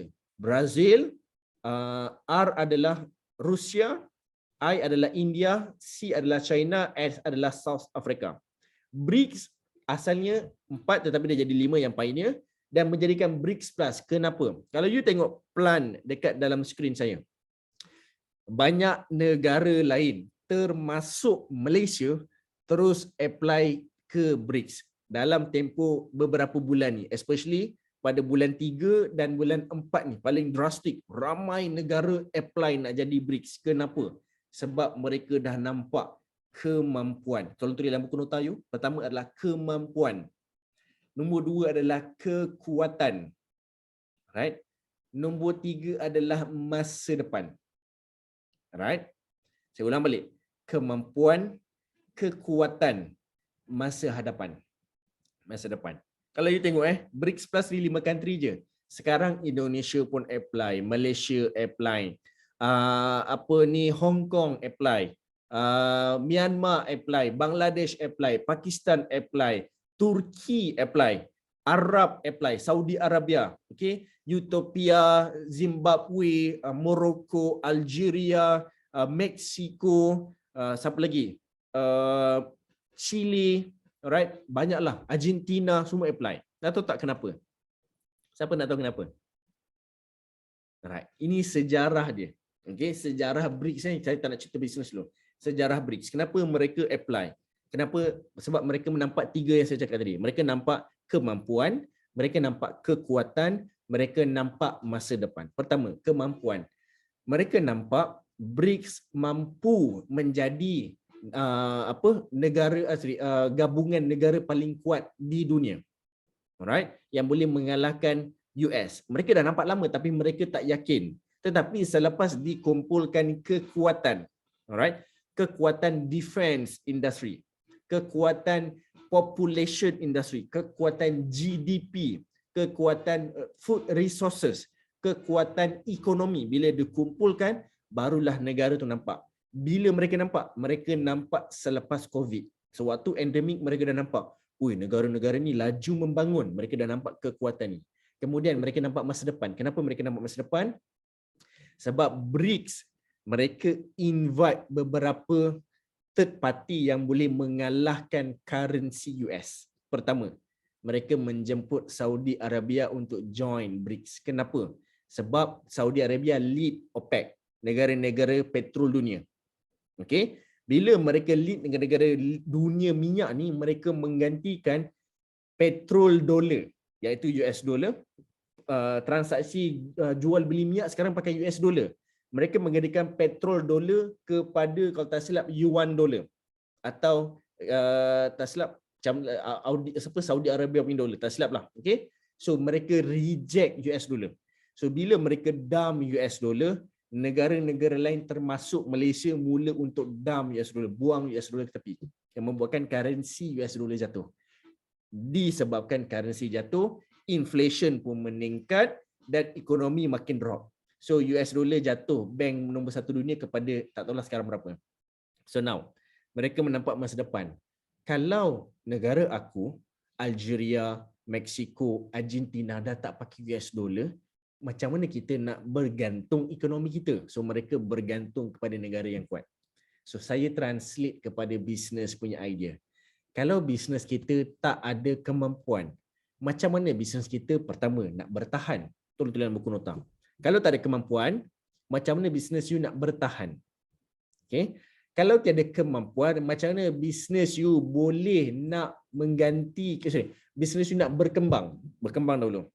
Pertama bertahan, nombor 2 berkembang. Berkembang ni yang membuatkan you ada contoh multi services atau multi products. You ada produk kedua, ketiga, atau servis kedua, ketiga, training pertama, kedua, ketiga. Alright. Nombor 2 adalah berkembang dari sudut apa? Berkembang dari sudut branches atau franchises. Okay, you ada banyak lokasi. Okay. Nombor 3, berkembang dari segi apa? Dari segi IPO. You dah ada saham. You boleh masuk ke IPO. Okay. You boleh berkembang, lagi besar you, lagi banyak duit masuk. Dia macam, you ingat macam ni tau, berkembang ni, tolong tulis dalam buku nota, you buat in bracket, adalah jala. Lagi besar jala you, lagi banyak ikan you dapat. Okay. So cerita dia, you nak jala besar, tetapi you kena menjala dekat banyak location supaya banyak ikan. Itu saja. Faham dah konsep? Kita nak sales besar, kita nak ikan yang besar, you kena besarkan dulu jala you. Kemudian kena menjala kat banyak tempat. Alright. So, nombor 2 adalah berkembang. Nombor 3 adalah macam mana you nak, okay, ini dari segi mampu macam mana you nak automate the business. Sebab manusia akan mati, manusia akan sakit, manusia akan penat, manusia perlukan rehat. So, selagi you tak automate dengan business you, selagi itu you tak boleh dapat time freedom. Dapat? Okay. So, itu adalah kemampuan. Kekuatan. Bila you kuat. Okay. Ini kita boleh nampak kalau pada brand siapa yang biasa tengok artis-artis yang ada followers 1 juta ke atas? Pernah tengok Okay. Cuba tengok mereka yang ada 1 juta followers ke atas. Ini adalah kekuatan dia. Alright. Apa yang you nampak selepas dia dapat 1 juta followers?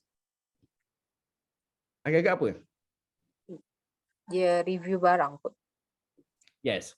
Bila dia dapat 1 juta followers, akan ada orang datang kepada dia. Alright? Tolonglah review barang saya. Boleh tak saya nak signature? Boleh tak jadi muka depan syarikat kami, jadi ambassador, jadi duta? So, bila you kuat, chances untuk second income, third income akan berlaku. Bila you kuat, itu saja. Pertama dari segi nama lah. Okay? Nombor 2 dari segi ekonomi. Kalau syarikat you kuat, ramai investor akan datang kepada you. Tuan Safwan ni saya tengok syarikat dia bagus, syarikat dia kuat. Saya ingat saya nak jadi investor lah, saya buka franchise baru pakai nama you. Ini biasa berlaku. Okay, dari segi klinik, medical industry biasa berlaku. Klinik, farmasi, dentist. Bila company tu kuat dekat local market, orang investor akan datang, dia mengalah dah nak fikir bisnes. Dia nak you uruskan bisnes, dia buka je cawangan. Itu je. Alright, ini kalau you kuat. Dari segi nama, kalau kuat, orang datang untuk jadikan you ambassador. Orang datang untuk buat product review. Orang datang untuk bagi you income percuma. Contohnya Nialofa, non-executive director dekat Asia. Sebab ada kekuatan. Dapat dapat? Alright. Contoh lain kekuatan adalah kekuatan fizikal badan. Alright, kekuatan fizikal badan. Dia cantik, dia handsome, dia sadar, dia slim, dia ada kulit kacukan. Ini adalah kekuatan fizikal. Dia pandai peragakan barang kemas. Ini adalah kekuatan. Tetapi kita take for granted. Kita pandang enteng benda ni. Alah, aku ni dah 40 lebih lah apalah nak cantik-cantik. 40 lebih, kalau you cantik, ramai nak jadikan you sebagai idola untuk sponsor you, untuk jadikan you ambassador, untuk jadikan or bagi duit percuma kat you.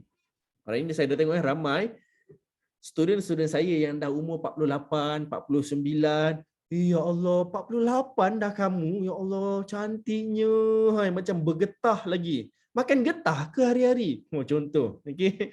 Cuba tengok Datin Sri Faridah. Kenal Faridah apa entah nama dia yang free hair, yang memang lawa macam anak dara dia. Faridah apa nama dia? Lupa dah. Ada kenal Datin Sri Faridah. Faridah apa yang nama dia? Allah, saya lupa pula. Sekejap saya search.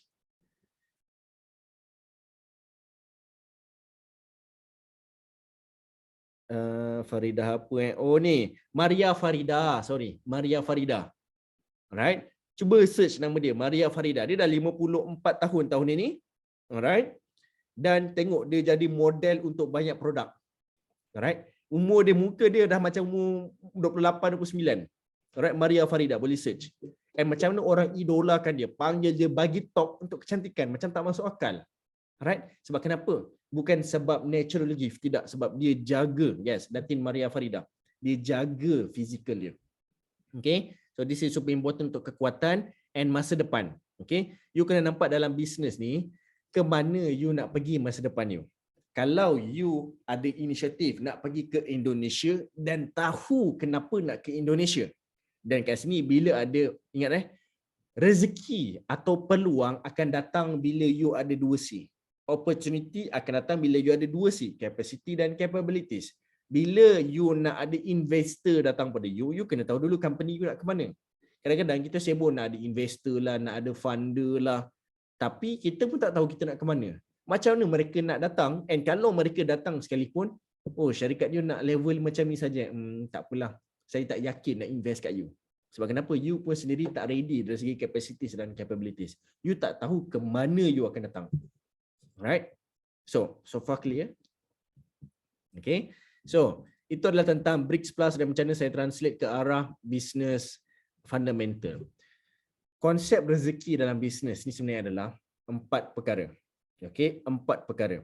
Pertama, sebelum you dapat 4 perkara, you kena jelas dengan sasaran. Alright? Whatever sasaran ni sebenarnya adalah niat atau target, adalah purpose. Okay? You kena jelas dengan sasaran you, dan bila you jelas dengan sasaran ni, you kena fokus pada 4 perkara. You nak ada klien, nak ada network, nak ada apa lagi? History, credibility, you nak ada outcome and so on. Kena jelas dengan 4 perkara. 4 perkara ni yang you kena jaga sebagai business owner. Pertama, you kena jaga emosi you and your team. Yang pertama. Alright, tolong tulis buku nota. Jaga emosi you sendiri dan emosi team you. Saya tak ada staff, coach. Saya hanya ada part time. Yes, jaga emosi part time you. Oh, saya tak ada part time, saya tak ada full time, saya ada vendor. Yes, jaga emosi vendor you. Nombor 2. Okay, harapan. Okay, atau belief.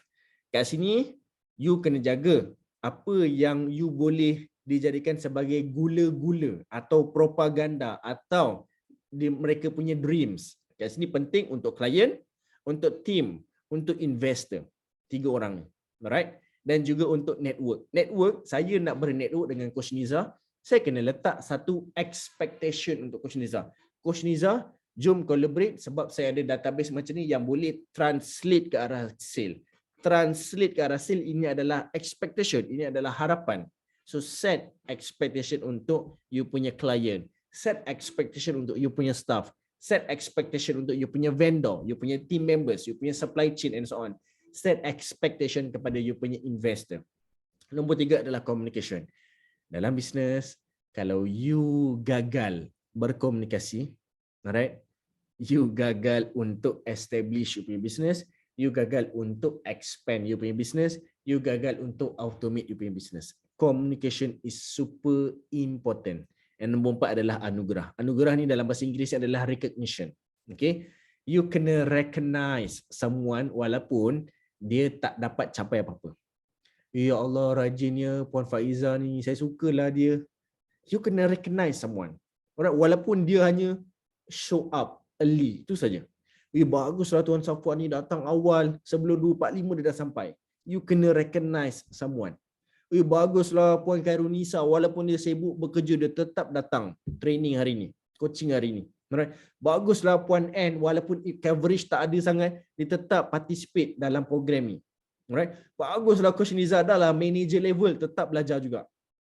Alright. So you kena recognize orang. Alright. Walaupun recognize ni tak semestinya melalui duit, melalui communication pun dah cukup bagus. Alright. Dah berapa?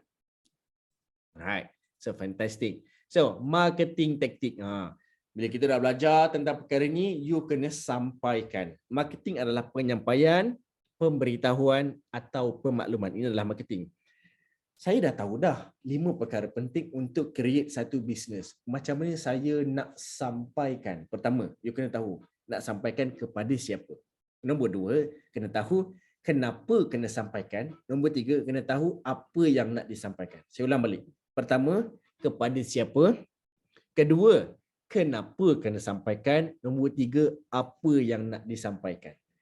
Kita selalu terbalik. Apa nak sampaikan, apa nak kena bagi tahu macam mana kenapa nak kena bagi tahu, and then pada siapa nak bagi tahu. Dia bermula kepada siapa dahulu. Alright? Kalau orang tu buta dan you sampaikan melalui poster, no point. Right? Kalau orang tu pekak, you sampaikan melalui verbal, no point. Kalau orang tu tak ada anggota badan yang cukup dan you suruh dia rasa produk you, no point. So kena kenal siapa orang tu. Right? Tadi saya tak adalah cakap dia kekurangan fizikal apa tak. Kalau orang tu tak bagus dari segi melihat, maksudnya dia punya kelebihan, kekuatan dia melalui pendengaran. Dia adalah good listener. Dia bukannya good viewer. So bagilah knowledge tersebut, information tersebut melalui verbal atau communication melalui berperbualan. Okay, you boleh appoint ambassador, you boleh appoint influencer untuk bercerita kepada dia sebab dia adalah good listener. Alright. So kat sini, kalau you nak business you, contoh, siapa nak saya bagi contoh kat sini? Type nombor 1 kat ruangan chat room. Saya nak tengok, saya nak bantu sikit. Thank you Coach Niza. Marketing penyampaian kepada siapa, kenapa dan apa. Siapa nak saya bantu? Type nombor 1 kat ruangan chat room. Tuan Safwan dahulu. Laju Tuan Safwan. Thank you. Tuan Safwan, please unmute yourself. Tuan Safwan, bila dah tahu 5 perkara ni, apa yang Tuan Safwan nak saya bantu? Agak-agak. Saya bantu dari segi marketing. Cuba sampaikan. Okey, silakan. Okey. Tuan Safwan nak lepas 5 perkara yang Tuan Safwan tahu ni, apa yang Tuan Safwan terfikir untuk, I think this is my first thing yang saya nak buat. Agak-agak apa benda Tuan Safwan? Dari segi yang tabah ni tunjuk ajar untuk cara nak marketingkan lagi. Nak advertise lagi. Okey. Marketing saya bantu nanti. Tapi based on 5 perkara, 5 keys yang kita belajar tadi. Keys tadi. Alright. Yang mana satu yang Tuan rasa nak, ini yang saya nak buat dulu, yang nak diutarakan dulu? Capai pendapatan sebulan 30,000. Okey, sebulan 30,000. Yeah. Marketing nak capai sebulan 30,000. Alright. First thing first, Tuan Safwan tulis dan yang lain boleh ambil nota. Pertama sekali, jangan cerita apa yang kita nak cerita. Cerita apa yang orang nak dengar. First kali dalam marketing. Jangan bagi tahu, saya nak pendapatan 30,000. Siapa yang nak berkolaborasi dengan saya? Itu bukan cara nak buat marketing. Cara nak buat marketing adalah cerita apa yang orang nak dengar, bukan cerita apa yang kita nak bagi tahu. Kita tahu kita nak 30,000. Tapi apa yang orang nak dengar? Contoh, saya bagi satu situasi pada Tuan Safwan. Tuan Safwan akan dapat selepas buat percaturan, perkiraan, 30,000 saya boleh dapat kalau saya dapat sale 150,000. 150,000 ni macam mana nak buat sale? Kita cari stokis yang boleh ambil at least 10 kotak produk kita. Contoh Tuan Safwan ada produk ubat sesama yang spray hidung contoh. Satu stokis ambil 10 kotak. Cerita dia sekarang ni Kalau dapat at least 5 stokis, saya boleh dapat 150,000 sebulan dan saya automatically boleh dapat 30,000 sebulan. Alright? Apa yang saya cerita tu sebenarnya adalah dia punya journey. Alright? Jangan cerita journey. Cerita apa yang stokis tu bakal dapat. Siapa yang nak buat side income RM20,000 sebulan? Alright, komen saya kat ruangan chat room. Contoh, saya. Yang saya ni, Tuan Safwan panggil, call seorang-seorang. Okay puan, you boleh dapat 20,000 side income dengan you jual saya punya ubat sesama ni kepada ibu-ibu yang sedang mengandung yang tengah sesama. Sebab kenapa? Mereka tak boleh makan ubat takut efek pada baby, mereka boleh pakai ubat luaran iaitu spray hidung. So ubat-ubat ni and so on. So you sebenarnya tengah bantu stokis untuk jadi kaya. Stokis kaya, automatically you kaya. So marketing adalah related. Siapa nak jadi kaya sebulan 20,000? Siapa nak ada extra cash flow 20,000? Siapa nak ada money freedom 20,000? That is your marketing. Dapat? Cerita apa yang orang nak dengar. Jangan cerita apa yang orang nak tahu. Jangan cerita apa yang you nak bagi tahu. Dapat? Alright, fantastic. Terima kasih banyak Tuan Safwan. Since Coach Niza tadi dah sebut juga, dia pun nak dibantu. Okay. So Coach Niza, okay. Kat sini, Coach Niza punya healing coach. Alright. So kat sini, apa yang Coach Niza nak dalam program Coach Niza? Saya bantu dari segi marketing. Kalau Coach Niza okay, boleh unmute. Kita ada communication sedikit. Okay, apa yang actually daripada yang tadi kan, I nampak satu plan. Yang contohlah kan sekarang ni ada artis yang anxiety, panic attack and so on. Kalau macam saya sponsor saya punya terapi untuk dia, macam mana action plan dia? Adakah I macam kena submit proposal ke kena jumpa dia punya PA and then jumpa depan-depan ke macam mana untuk benda tu terjadi? Okay, good question. Kalau saya nak bantu Coach Niza untuk pengetahuan yang lain, apa yang saya nak bantu Coach Niza ni adalah dia punya journey atau action plan. Ini dah tak ada kaitan dengan marketing. Alright? So kita off topic marketing, kita start Q&A terus boleh? Yang lain semua okay?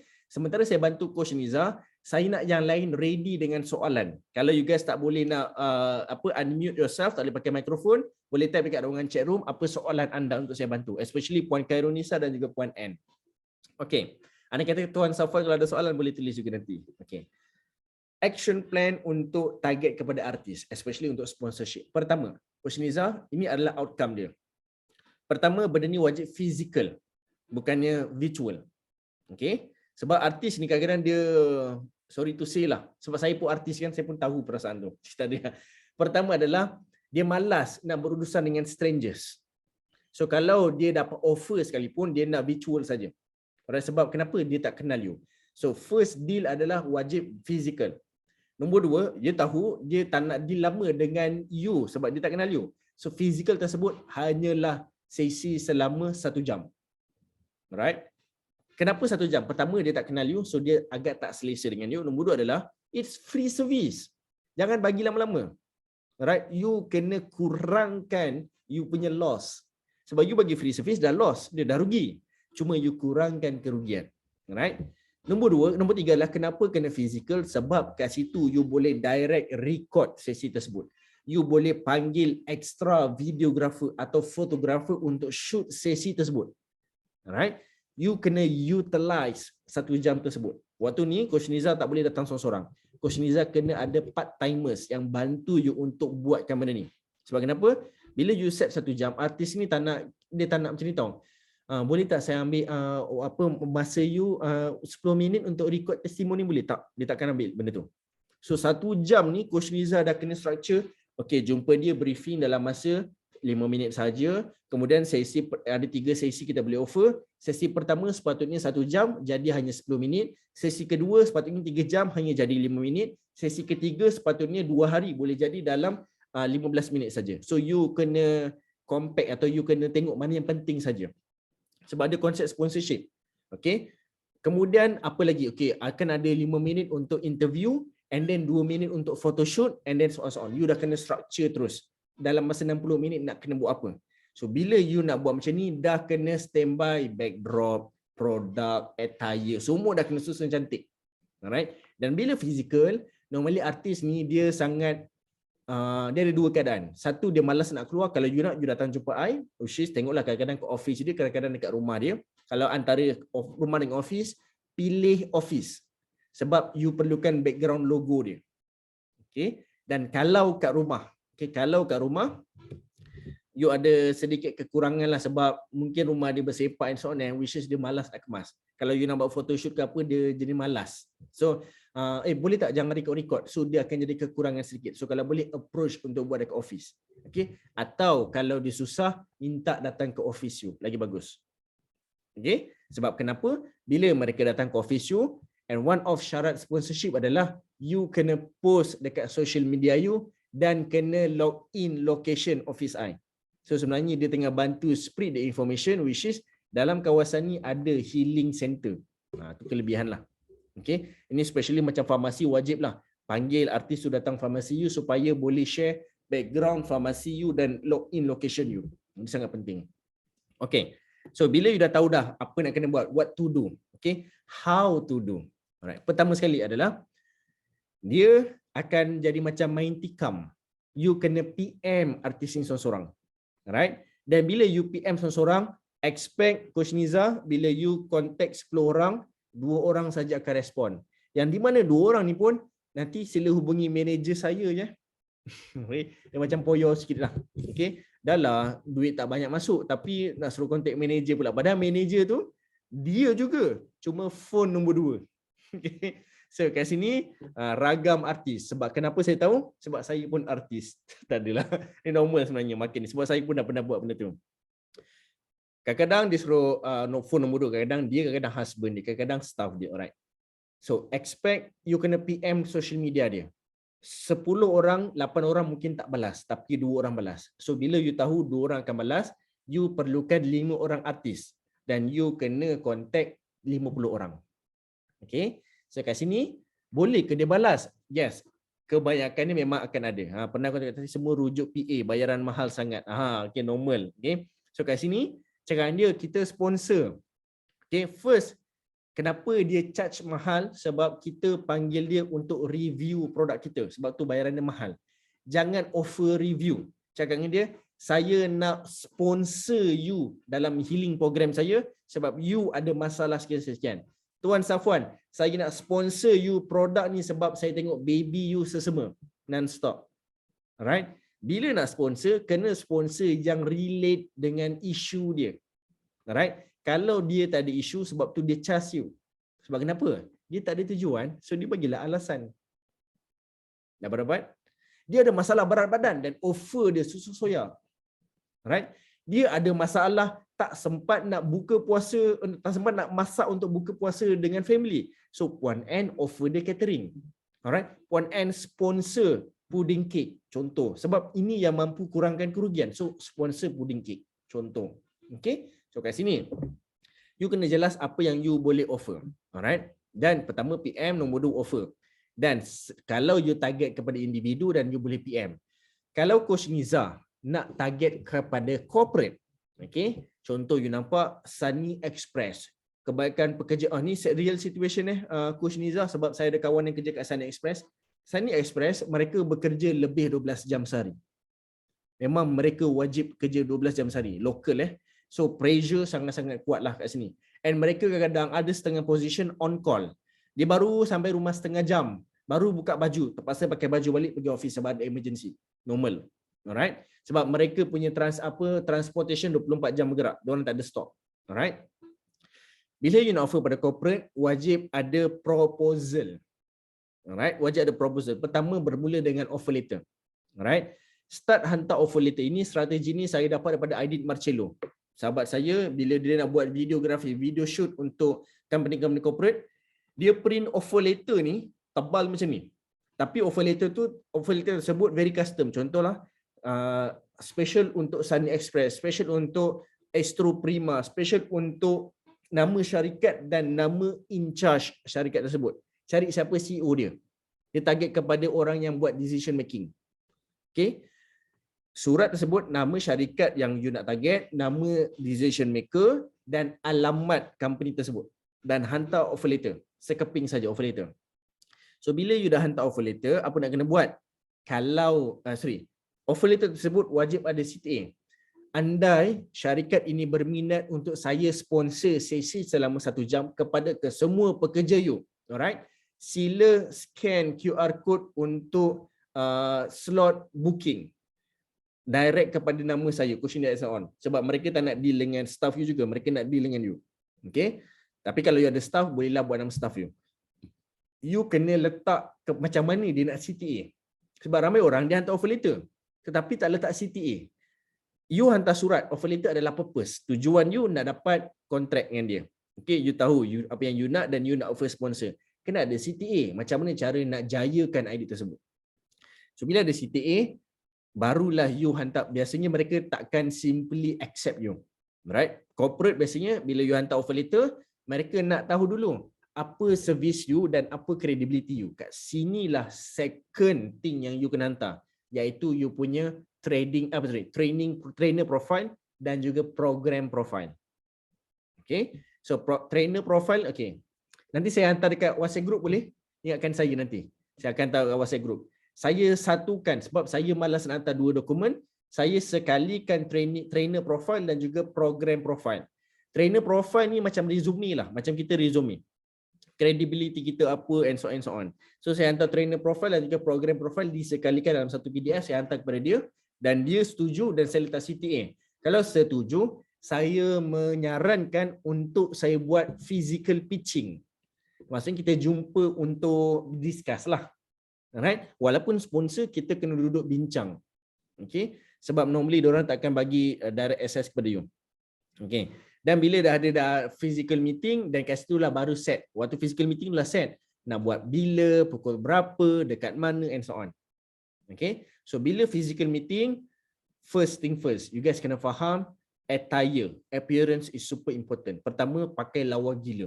Alright. Maksudnya lawa gila ni, pakaian memang top notch, makeup top notch dan bauan top notch. Okay. Saya suka bau Dunhill lah, jangan. Itu yang you suka, orang lain tak suka bau Dunhill. Okay. Ni dia saya jumpa student-student, oh saya suka, dia perempuan tau, dia suka bau perfume Dunhill. Okay, bukan perokok Dunhill, perfume Dunhill, bau dia kuat, pekat. Alright. You suka, orang yang you jumpa belum tentu suka bau pekat. So play safe. Pakai bau buah-buahan atau bau bunga-bungaan.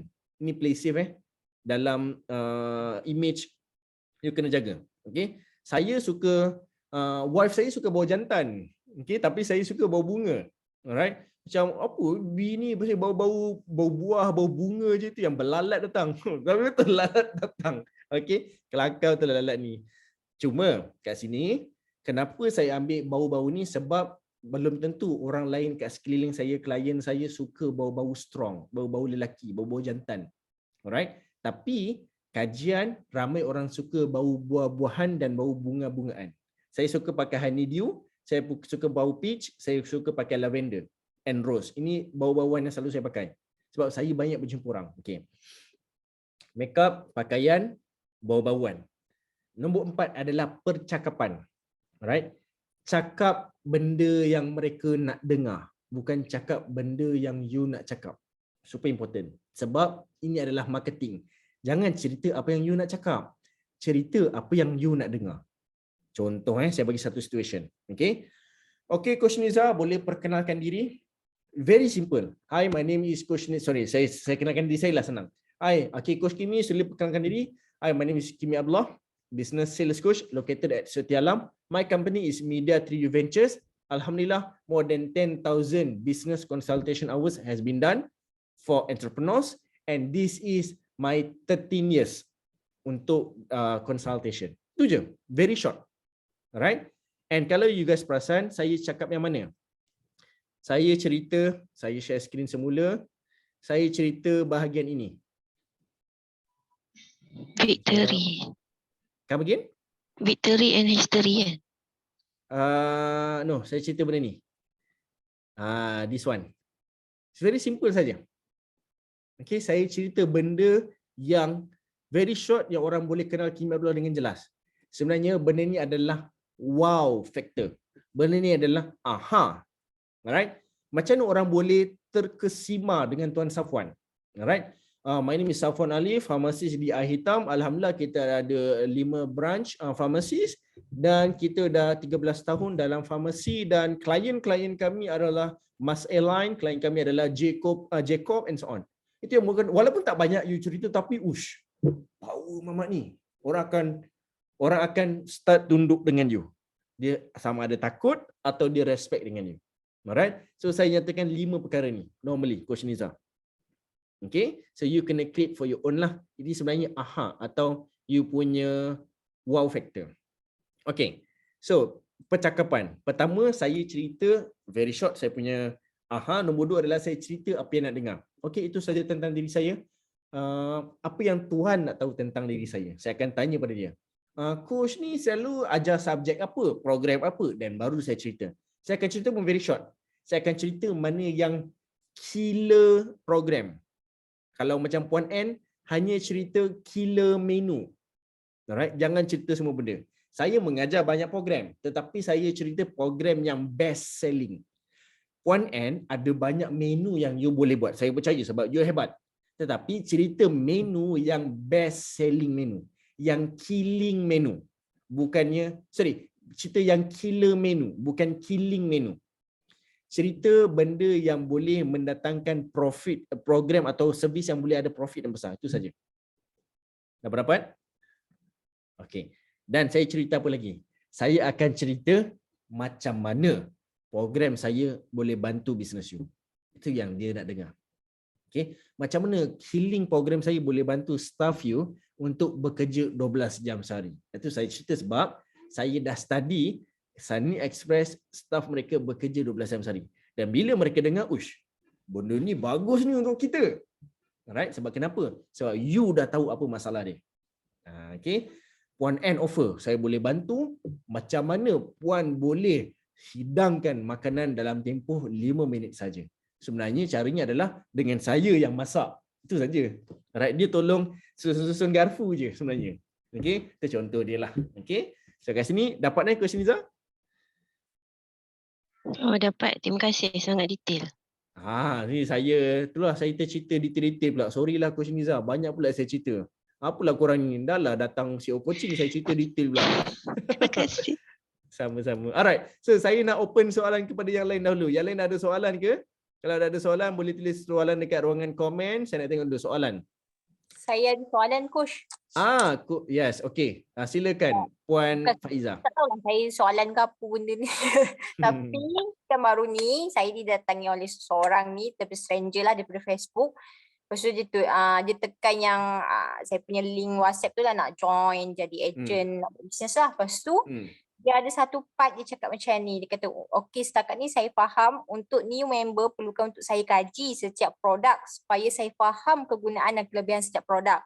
Tapi untuk dia punya kekuatan dia ada pada soya ESP dan vitamin C. Cumanya dia ada problem lain yang mana dia kata, yelah nanti mesti orang akan lebih bertanya pasal produk Shaklee tambah macam saya tahu vitamin C dan soya ESP saja. Tengok-tengok rupanya banyak juga produknya. Dia macam terkejut dan saya macam mana pula saya nak meyakinkan dia part tu.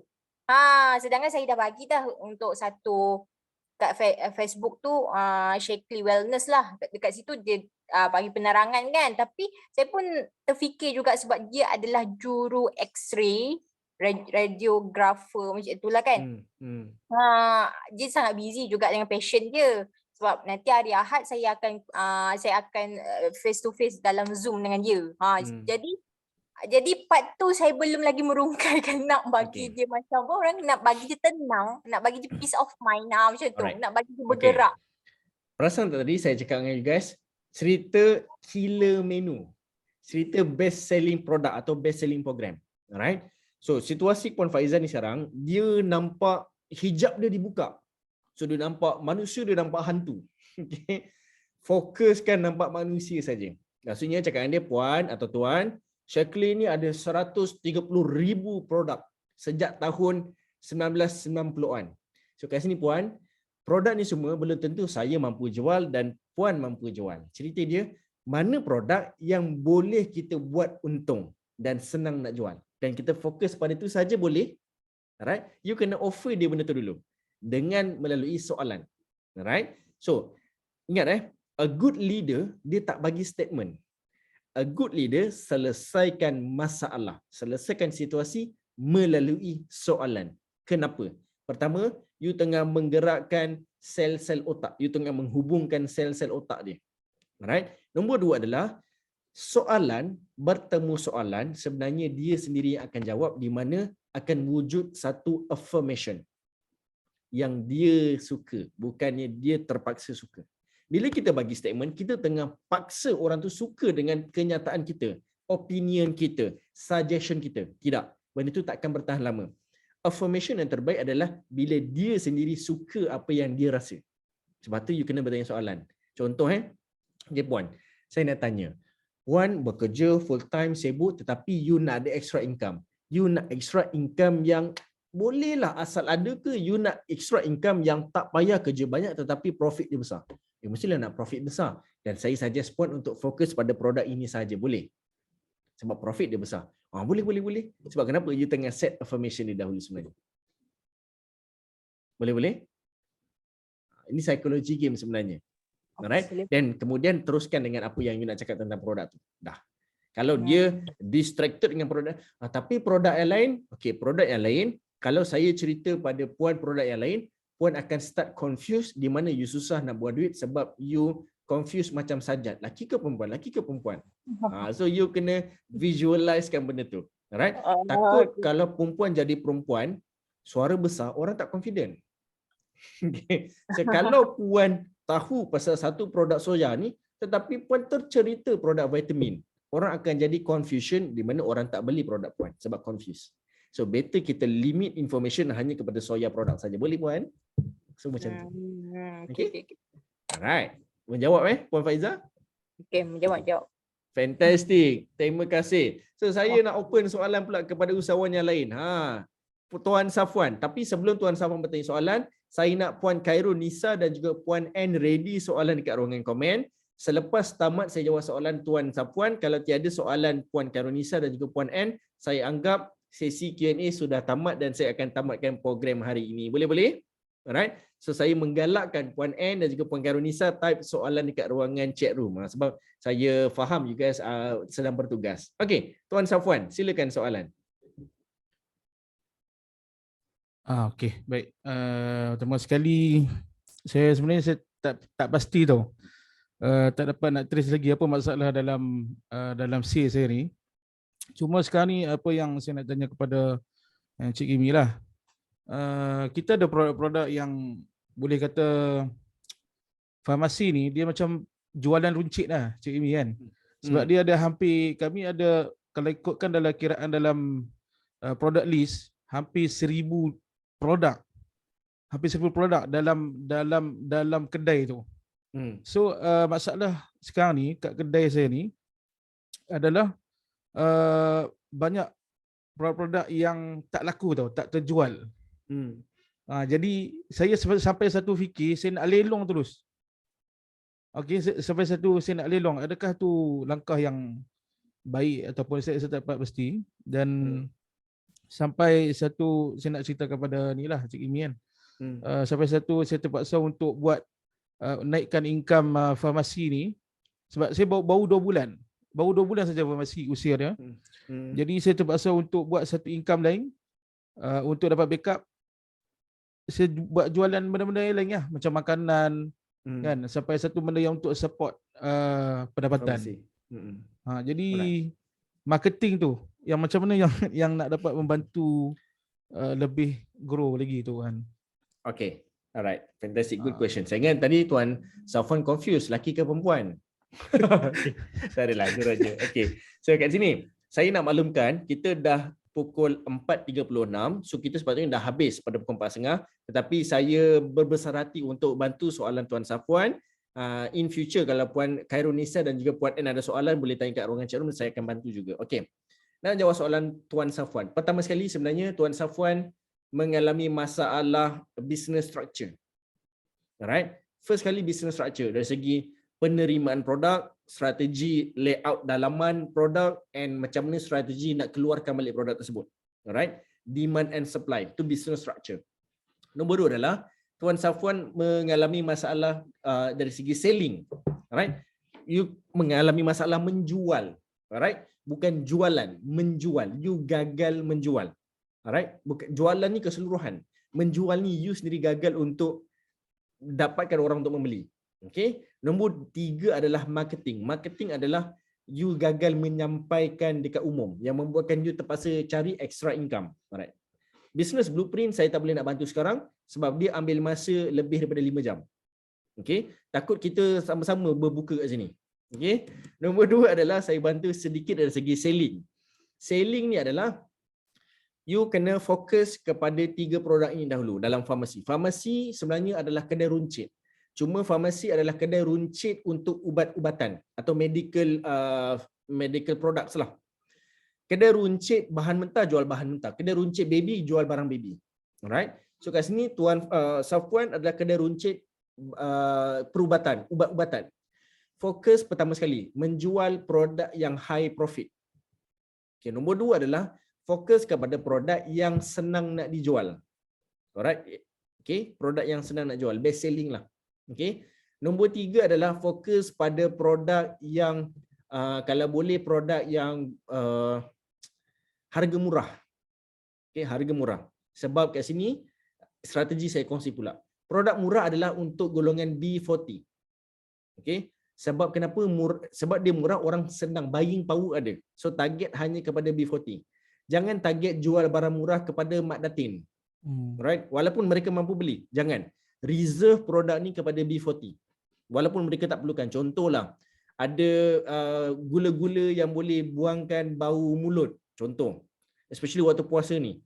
So you offer pada dia, puan, tak nak beli ke gula-gula ni, dia boleh hilangkan bau mulut. Okay. Macam mana saya nak makan dalam puasa? Tak puan, jangan makan waktu puasa. Makan selepas berbuka. Okay. Takut nanti nak tarawih orang bau pula. Okay. Especially nak raya ni, makan macam-macam. Contoh, sebab produk ni mereka mampu beli. Cuma you kena fit bila mereka nak kena pakai. Bila mereka nak consume ubat ni. Itu saja. Strategi kedua adalah strategi apa tadi? Best selling saya cakap tadi. Best selling atau produk yang senang nak dijual. Betul? Alright. Strategi best selling adalah letak dekat kaunter depan. Kaunter depan reserve untuk best selling produk saja. Okay. Termasuklah depan pintu. Okay. So kat sini depan pintu ni ada banyak dalam unit atau luar unit dekat kaki 5. Tapi kena hati-hatilah, takut kena rembat dengan orang nanti. Right? So kalau you letak produk you luar premis, letak anjing 3 ekor. Tak ada. Alright. Kadang orang laju je, selalu sap dia masuk bag, sap dia masuk bag. Alright. Ini saya pernah ada klien macam tu lah. Takkanlah saya nak letak security, saya cakap daripada you letak security, you pening kepala nak marah-marah, letak anjing seekor. Bagi makan je senang. Tak adalah. Alright. So nombor 1, high profit. High profit ni adalah produk yang you akan sendiri recommend. Alright. Puan, produk ni bagus walaupun tak berapa bagus. Sebab kenapa produk ni high profit? Tak berapa bagus sebab dia tak memerlukan produk tu. Tetapi bila kita ada inisiatif untuk menjual sebab dia high profit, you akan mengiyakan produk tu. So kat sini you akan train your staff, you akan buat promo, you akan buat ads, you akan buat content sebab produk ni high profit. Jangan buat content pada semua produk. You tak fokus pada produk mana yang you kena fokus. Okay. Itu 3 perkara tentang selling, tentang marketing. Farmasi adalah physical store, which is mana-mana physical store. Contohlah macam anda kata Puan N ada kedai sendiri. You bergantung sebenarnya strategi local market. Bila strategi local market, 3 km radius wajib membuat pengurusan atau pembelian dengan you. Okay. Walaupun banyak caterer kat situ, walaupun banyak farmasi kat situ, wajib 3 km radius pergi kepada you. You adalah market leader dalam 3 km radius. So macam mana nak buat, macam mana nak jadi market leader dalam 3 km radius? Fokus kepada 3 marketing strategi yang saya dah share tadi, yang Coach Niza ada tulis dekat ruangan chat room. Cari orang yang ada title, cari orang yang ada pengaruh, cari orang yang ada nama. Hire mereka untuk ceritakan pasal farmasi you. Itu cara yang terbaik. Alright. Walaupun mereka memerlukan kos, so bayar mereka, tak apa. Alright, spend sedikit kat situ. Okay. So far menjawab Tuan Safwan? Alright. Ni selebihnya saya dapat bantu kalau ada private coaching. Maksudnya kita buat one on one. Yang ni saya boleh bagi in detail sebab dia takkan boleh solve dalam masa beberapa minit. Dia perlukan 5 jam, 3 jam and so on. Dia ada beberapa sesi. Okay. So yang ni nantilah kita cerita benda lain. Alright. Setakat ni perhaps Tuan Safwan dapat So cara paling singkat untuk saya bantu. Alright, fantastic. So, kalau Tuan Safwan selesai, saya nak pergi kepada Puan Khairul Nisa. Puan Khairul Nisa ada soalan? Alright. Puan N ada soalan? Soalan 1, soalan 2, soalan 3. Alright, kalau tiada soalan, jom kita tunjukkan gigi kita. Alright. So saya nak you guys semua tunjukkan gigi. Alright. Boleh rotate the screen. Coach Niza boleh landscapekan telefon. Puan Khairul Nisa, Puan N, sila kemukakan muka anda. Alright. Mana Puan N, mana Puan Khairul Nisa? Jom saya nak ambil gambar. Okay. Alright. 1, 2, 3. Alright, sekejap lagi 1. 1, 2, 3. Okay. So, kat sini saya mengharapkan sesi ni dapat bantu you guys banyak. Sebenarnya benda ni tak adalah dalam topik saya, off topic sebenarnya saya nak cerita pasal strategi-strategi. Tapi perhaps dapat membantu anda, especially the money strategy.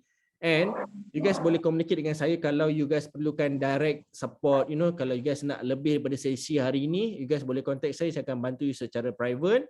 And then saya nak you guys stay hungry, stay dumb, stay broken. Alright. Sebab kenapa benda ni akan menjadi kita punya push factor. Saya akan jadi comfort zone sebab saya rasa, okeylah dah ada 35,000 income. Okeylah, automatically saya comfort zone. Dan saya akan rasa tak lapar. Alright. So you always kena sentiasa stay hungry. Macam nak stay hungry? Kalau you nampak apa milestone you, ke mana lagi you nak pergi? Di mana, tak boleh rehat dulu sekarang, kena gerak. Tak boleh relax, tak boleh comfort, tak boleh ni, tak boleh ni. Kena sentiasa keep moving. Boleh? Alright. So itu saya daripada saya. My name is Kimi Abdullah, Business Sales Coach. Terima kasih kerana anda datang, show up hari ini. Kita bagi tepukan kepada diri anda dahulu. Fantastic. Dan terima kasih kepada you guys yang menonton di YouTube channel Kimi Abdullah. Untuk pengetahuan kalian, yang saya record ni saya tak publish kat luar. Saya akan publish selepas 30 hari saya upload. Okay. Saya hanya set private saja kepada anda yang dalam program CEO Coaching. Dan selepas 30 hari barulah you guys boleh tengok secara public. Okay. So perhaps you guys boleh recap balik sesi hari ni supaya dapat banyak input akan datang. InsyaAllah. Terima kasih banyak kerana hadir. InsyaAllah kita jumpa next week pada hari Jumaat jam 3 petang. Saya akan open 2.45 lah awal sikit. Alright. Itu saja. Thank you Puan N. Alright. Thank you Puan Faiza, Coach Niza, Tuan Safwan, Puan Khairul Nisa. InsyaAllah kita jumpa lagi. Assalamualaikum. Selamat berbuka puasa. Selamat berbuka semua. Alright. Bye. Bye.